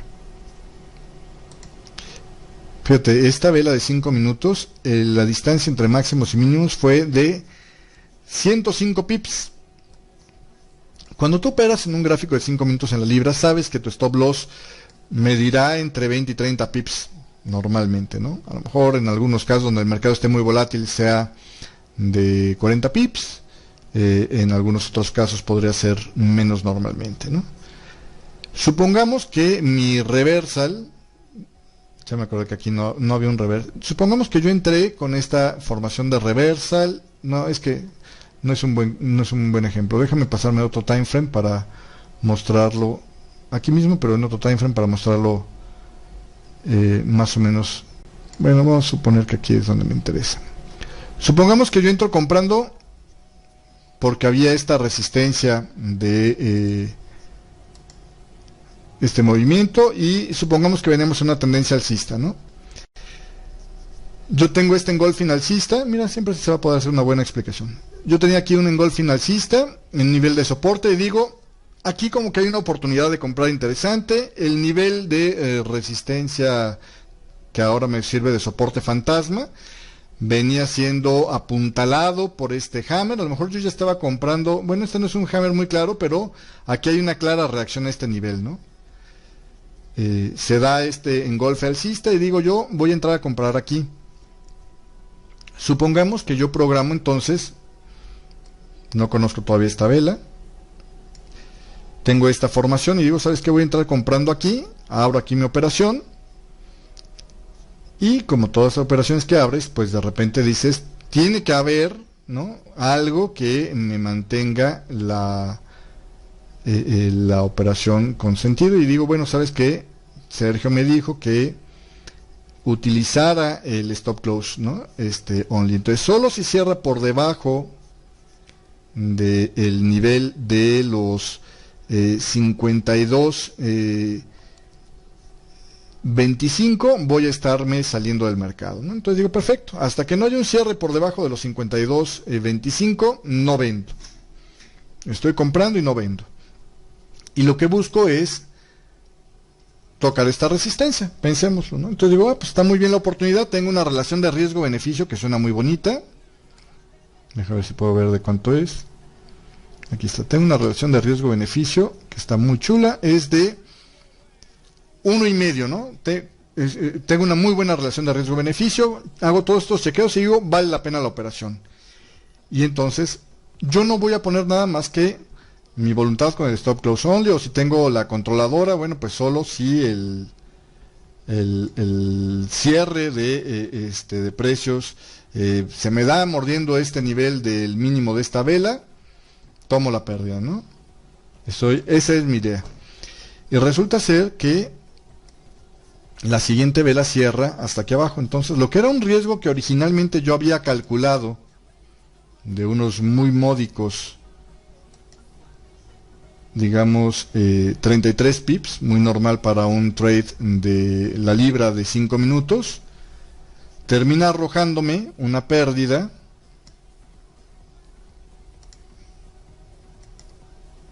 hasta aquí se dio el cierre, fíjate, una pérdida de 125 pips, es decir, esta pérdida equivalió a 4 pérdidas estándar y un poquito más.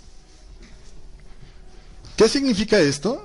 Pues significa que si no tengo algo que detenga mis operaciones en estos casos extraordinarios, eventualmente puedo llegar a tronar mi cuenta si se me hilan 2, 3 pérdidas de este tamaño y dañar el modelo de operación con tan solo esta pura ocurrencia. ¿Cómo me protejo de esas cosas? Utilizando un stop loss catastrófico. Entonces lo que hago yo es buscar un nivel en el mercado, cuando estoy todavía dispuesto a leer la conveniencia de mi operación y decir, bueno, ¿sabes qué? Yo estoy de acuerdo en que no voy a cerrar a menos de que el precio cierre por debajo de esto, pero entiendo que a lo mejor el cierre de precio no se da exactamente en este nivel. De hecho, deseable sea que cierre un poquito más abajo de esto. Pero si el precio se aloca en ese regreso y se va mucho más allá de lo que estaba yo contemplando, ¿dónde podría yo estar decidiendo cerrar la operación en automático? Que el broker diga, tocando este precio me voy. Bueno, pues para eso es el stop loss catastrófico. Un stop loss que ahí sí ya se lo programo directamente al broker, le emito la orden de programar, en este caso, la venta, y puede ser, por ejemplo, al doble de riesgo de lo que tenía yo planeado estar arriesgando por el patrón, es decir, para que si me va mal, lo más que pierda yo en promedio sean 2 veces lo que estaba dispuesto a perder normalmente en esta operación, ¿no?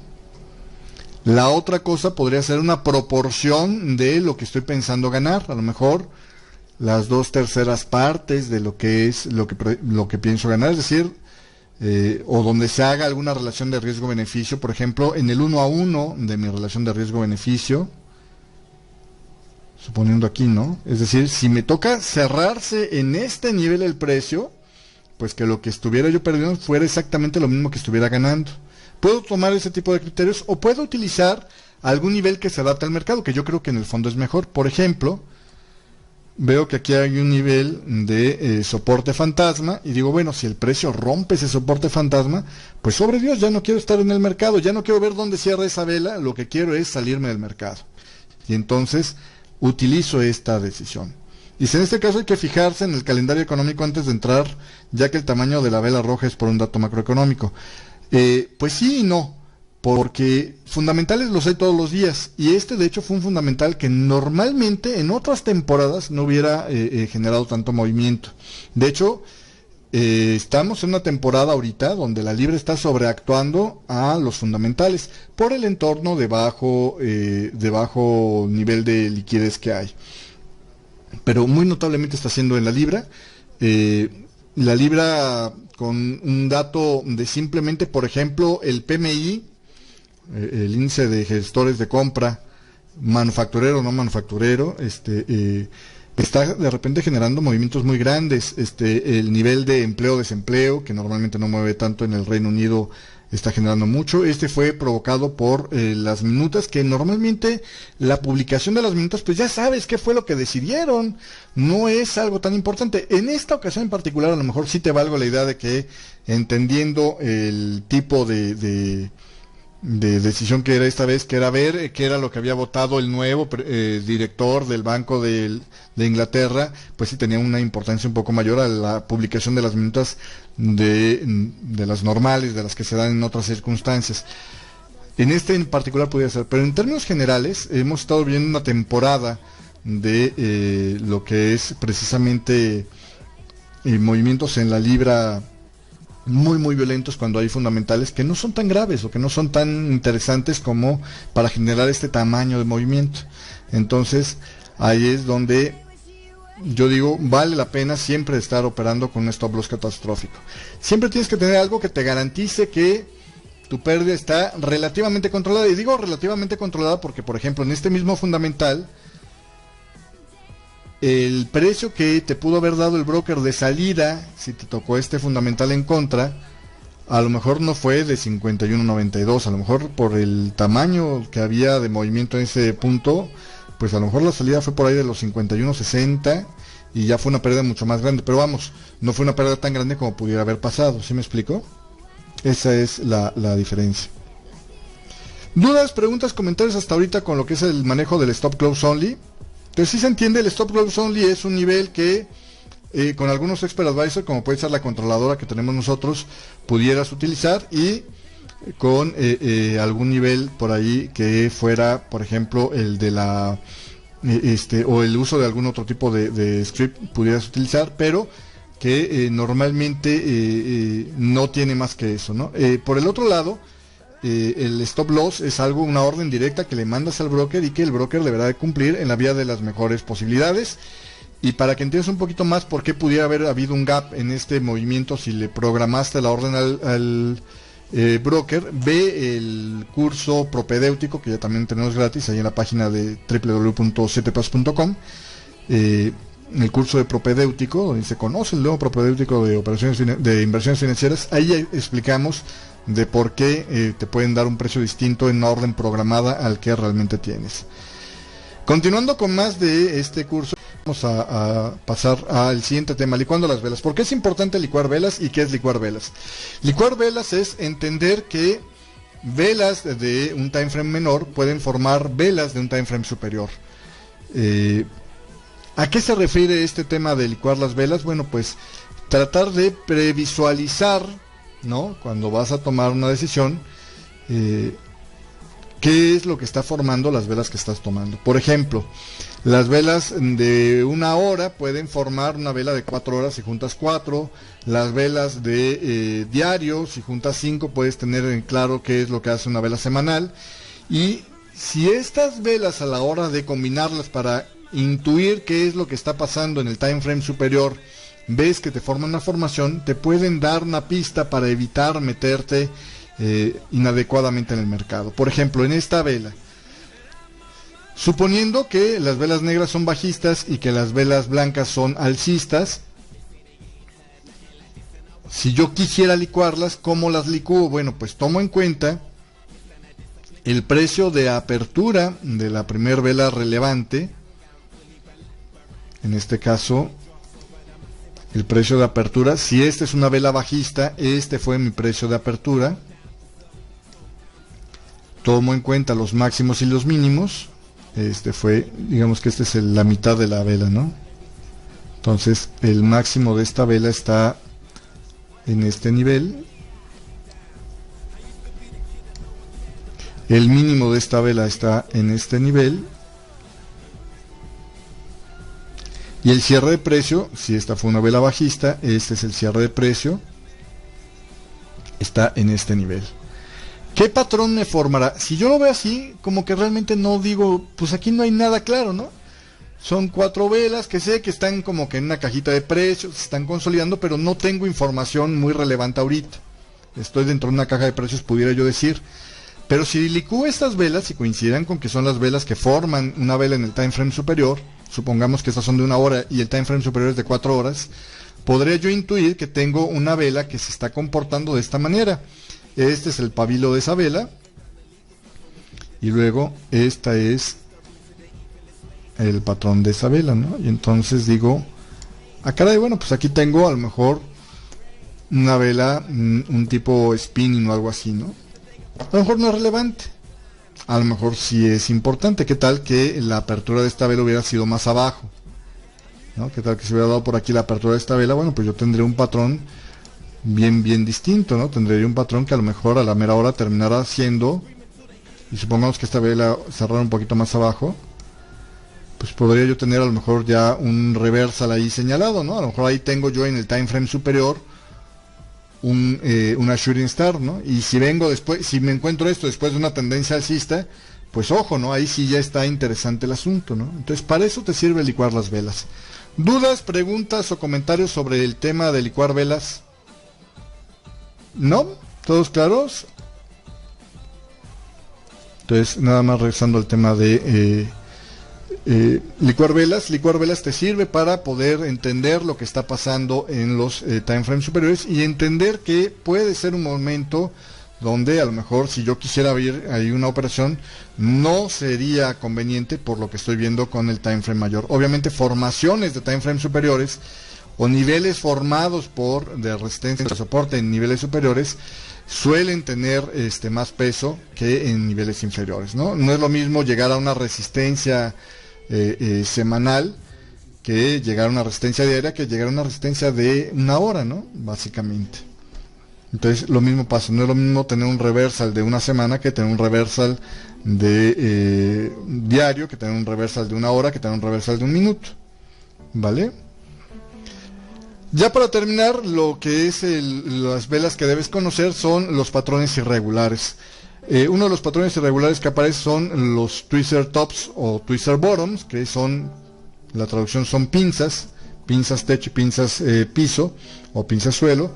El comportamiento de las pinzas, cuando veamos el curso de figuras técnicas, es muy similar, o su lógica atrás de ellas es muy similar a la que hay precisamente en los patrones de doble techo y doble piso. Son 2 velas de tamaño grande o decisivo que terminan más o menos en el mismo nivel. Steve Nielsen da una relación de más o menos el 10%, o sea, no tienen que ser exactas, pero más o menos se dan en el mismo nivel. La idea es que es un punto de precio donde el precio está dispuesto a rebotar, ¿no? Entonces, un ejemplo de twister bottom o de twister top. Bueno, perdón, ya no hubo ejemplos, pero en fin. Pueden estar juntas o pueden tener algunas velas de diferencia entre ellas, porque insisto, lo que funciona es como un doble techo o un doble piso, y pues tienen que ser relevantes por la posición, igual que todo lo que pasa con las demás velas japonesas. Igual en estas, estas nada más la diferencia es que se activan hasta que el precio cierra por debajo, para las twister top, por debajo del mínimo del patrón, y en las twister bottom cuando el precio cierra por arriba de este patrón. O sea, requieres que el cierre active el modelo. El otro patrón irregular, que no sé por qué no me aparece aquí, a lo mejor va a aparecer un poco más adelante, es el de, a lo mejor me lo volé, pero vamos, es el de los jaques a los osos y a los toros, que son momentos donde hay una serie de velas medianas a grandes que están revirtiéndose continuamente. Entonces lo que hace es que desespera a los participantes del mercado. Básicamente esos son los patrones irregulares que debes conocer. Continuando con más, el otro término que se aplica a las velas japonesas son los gaps, que en términos de velas japonesas se les conoce, o si ves un libro de velas japonesas, lo vas a ver referenciado como ventana, más probablemente que como gap. Los gaps son huecos en la continuidad del precio. Hay que entender que en los mercados, como el mercado de divisas, son muy raros los gaps dentro de el recorrido de lunes a viernes que hay en el precio. A veces sí se llegan a dar cuando hay fundamentales muy fuertes, a veces inclusive con movimientos muy fuertes, como fueron esos ciento y tantos pips que se llevó la libra el otro día en cosa de 2 minutos. No se llegó a formar un gap en gráficos de 1 hora. Cuando tú llegas a ver un gap dentro de un mercado de continuidad como es el mercado de divisas, normalmente se debe a un error en el feed de precios, es decir, una discontinuidad en la conexión tuya con el broker, y por lo tanto tu plataforma dibuja un gap, pero no es necesariamente un gap.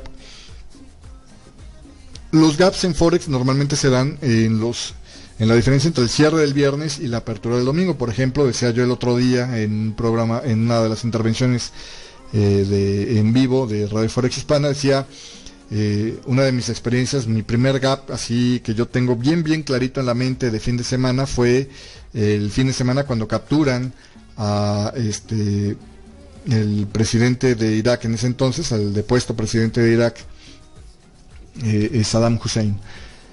Lo encuentran en un hoyo en medio de la tierra, en no sé dónde, ahí en Medio Oriente, y el mercado reacciona muy fuerte a consecuencia de esa noticia, y reaccionó justamente cuando fue un sábado. Creo que lo encontraron un sábado por la noche. Entonces el mercado se movió enormemente, porque entre operadores empiezan a programar las órdenes, empiezan ellos a prepararse para esto, y normalmente el broker de nosotros abre más tarde de lo que en realidad ya se empiezan a gestionar operaciones entre brokers. Y entonces en ese inter de tiempo, en lo que se le llama pre-market, el precio corrió, ya no me acuerdo qué cantidad, pero fue una cantidad fuerte de pips, y yo había dejado, y todos en esa oficina habíamos dejado operaciones abiertas en la dirección contraria a donde se movió con el gap, ¿no? Era una dirección, si no mal recuerdo, contraria al dólar. Entonces, bueno, ahí sí los gaps son relevantes, ¿no? Y tienden a tener los mismos funcionamientos, y todo esto que hablemos de ventanas va a funcionar.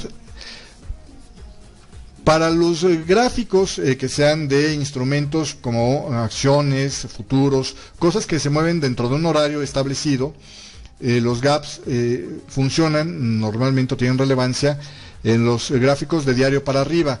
En los gráficos intradiarios son gráficos normalmente de continuidad mientras estás en la misma sesión. Una vez dicho esto, bueno, los gaps son los huecos, aparecen o son puntos donde normalmente tiene que haber algo de información, es significativo, ¿no? Los tipos de gaps que hay, ventanas de exhaustión o gap de exhaustión, aparecen al final de un movimiento o de una tendencia. No necesariamente tiene que ser separándose de la última vela o 2 velas, pero son gaps que una vez que se cierra, si ya el precio no vuelve a regresarse al último nivel extremo que se había generado en el mercado, anuncia el término de la tendencia. Por ejemplo, tienes un movimiento, se forma un gap, crece un poquito más ese movimiento, se sigue un poco más allá de ese nivel que se había alcanzado, el precio es un reversal, en el pullback de ese reversal, o vamos, en el retomar de la tendencia, ya no se alcanza el punto extremo. Cualquier fallo en alcanzar ese punto extremo es un gap de exhaustión, o es un anuncio de un gap de exhaustión, es una señal de que la tendencia ya se acabó. Ventanas o terminaciones de reversal o gaps de reversal, es un gap que es cerrado y que nunca el precio vuelve a hacer un nuevo máximo más alto, más bajo, es lo que estamos diciendo, y si se combina con un gap de exhaustión, forma una island gap o un gap isla. Por ejemplo, creo que el otro día se había dado un gap, vamos a tratar de ver en el gráfico de acciones, a ver si podemos encontrar estos tipos de gaps para estártelos explicando. Por ejemplo, me voy otra vez a Goldman Sachs. Voy a pasarme a gráficos de diario. y vamos a buscar gaps. Por ejemplo, un gap de exhaustión pudiera ser este gap de... originalmente este parecía un gap de exhaustión. Aquí había en la caída, en una tendencia bajista, hay una distancia entre el cierre de precio de esta vela que era alcista y la apertura de la siguiente sesión. Este es el gap. El gap después de este fue seguido por un movimiento hacia la baja. El precio rebota hacia el alza. Y aquí este gap, lo que pasa es que además de todo tiene otro gap en sentido contrario, dejando una porción de precio aislada. Este no es un gap muy bonito de isla como podría ser, por ejemplo, este de aquí. Este me parece un gap de isla mucho más claro. Este podría entrar más bien en el tema de gaps de exhaustión. Hablan que la tendencia ya se cansó, ¿vale? El otro gap es el isla, que es este que te digo, deja aislada una porción de precio que no se conecta con el resto del movimiento del precio. Este también de aquí puede ser considerado un gap de isla. Fíjate cómo el precio viene, hace un gap, eventualmente bajó más, rebotó y luego vuelve a haber otro gap del otro lado y esta vela quedó aislada del resto. De hecho, lo que te decía para las Morning Stars y las Evening Stars en mercados accionarios es precisamente esa necesidad de que se convierta la vela de indecisión una island gap, ¿vale? Significa que ahí ya la tendencia se acabó. Son señales que hablan de que la tendencia se acabó. Y el otro gap que puedes tener es el de continuidad de precio. Se da en las ondas más fuertes, más impulsivas, y es cuando tú tienes un recorrido del precio y de repente es tanta la presión sobre la idea de que va a continuar la dirección del mercado que genera un hueco que separa a ese precio del resto. Todos los gaps son niveles de soportes y resistencias y por eso se vuelven importantes. Un gap, una vez que es cerrado, deja de tener importancia y ya no funciona como soporte o resistencia, al menos no como soporte o resistencia directo. Cuando veas el curso de soportes y resistencias, que es el que sigue inmediatamente a esto, me entenderás completamente con esta idea. ¿Dudas, preguntas, comentarios con los gaps? ¿No? Uno de los comportamientos que normalmente suele presentarse en los gaps es que el precio tiende a tratar de cerrar el gap. Si fracasa en cerrar el gap, se vuelve una resistencia mucho más sólida, mucho más importante. Por ejemplo, este gap de aquí, el precio lo intentó cerrar en la sesión siguiente y en la sesión siguiente, no lo logra, y entonces queda marcada como una zona de resistencia importante la de ese gap. Y fíjate cómo ejerce su dominio en varias ocasiones, hasta que eventualmente el precio es cerrado o es penetrado por una vela de decisión, ¿no? Y entonces ahí ya se acabó esa... Una vez que pasa esto, ya se acabó la decisión. Inclusive esta... Sí, inclusive esta le costó trabajo, y el pullback se podría argumentar que fue provocado porque el cierre de precio no fue claramente cortando o cerrando este gap, ¿no? Y arriba de ese gap tenías otra zona de resistencia que era la marcada por este otro gap, ¿no? Los gaps son zonas donde estás teniendo resistencia. Entonces el precio va a tener problemas para pasar de esas zonas. Fíjate cómo hay el precio, fíjate cuántas velas de indecisión generó este gap, hasta que eventualmente pudo cerrar, y una vez que se cierra, pum, pum, pum, vámonos. Y ya que estamos aquí, podemos hablar de otra formación, que son los tres soldados blancos, o ya, como ya se utilizan colores en los gráficos más allá del blanco y el negro, los tres soldados y los tres cuervos. Son señales, es la única formación de velas japonesas que habla de continuidad en el mercado, en el movimiento del mercado, y son señales para mantenerse en el mercado, pero no para entrar, no son señales de compra. Por ejemplo, los tres soldados blancos, o los tres soldados nada más. Es simplemente una idea de que el precio tenderá a continuar. Se dice que tiende a continuar por lo menos lo que ya había avanzado el movimiento antes de la aparición de estos tres. Sus características son tres velas de decisión consecutivas, que son velas de decisión y son velas alcistas las tres. Y esto, puesto al contrario, se convierten en los tres cuervos negros, o simplemente los tres cuervos se le llama. Estoy tratando de ver si aquí, aprovechando que vimos esto, encontramos cuervos por acá.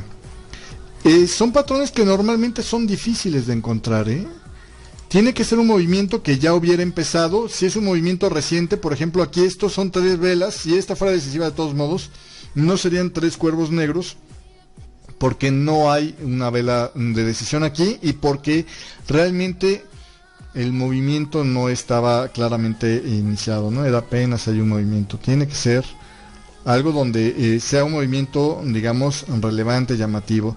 Tienen que ser secuenciadas, es decir, tiene que estar una después de la otra. Esta de aquí, si aún estas fueran decisivas, no generaría los tres cuervos como formación.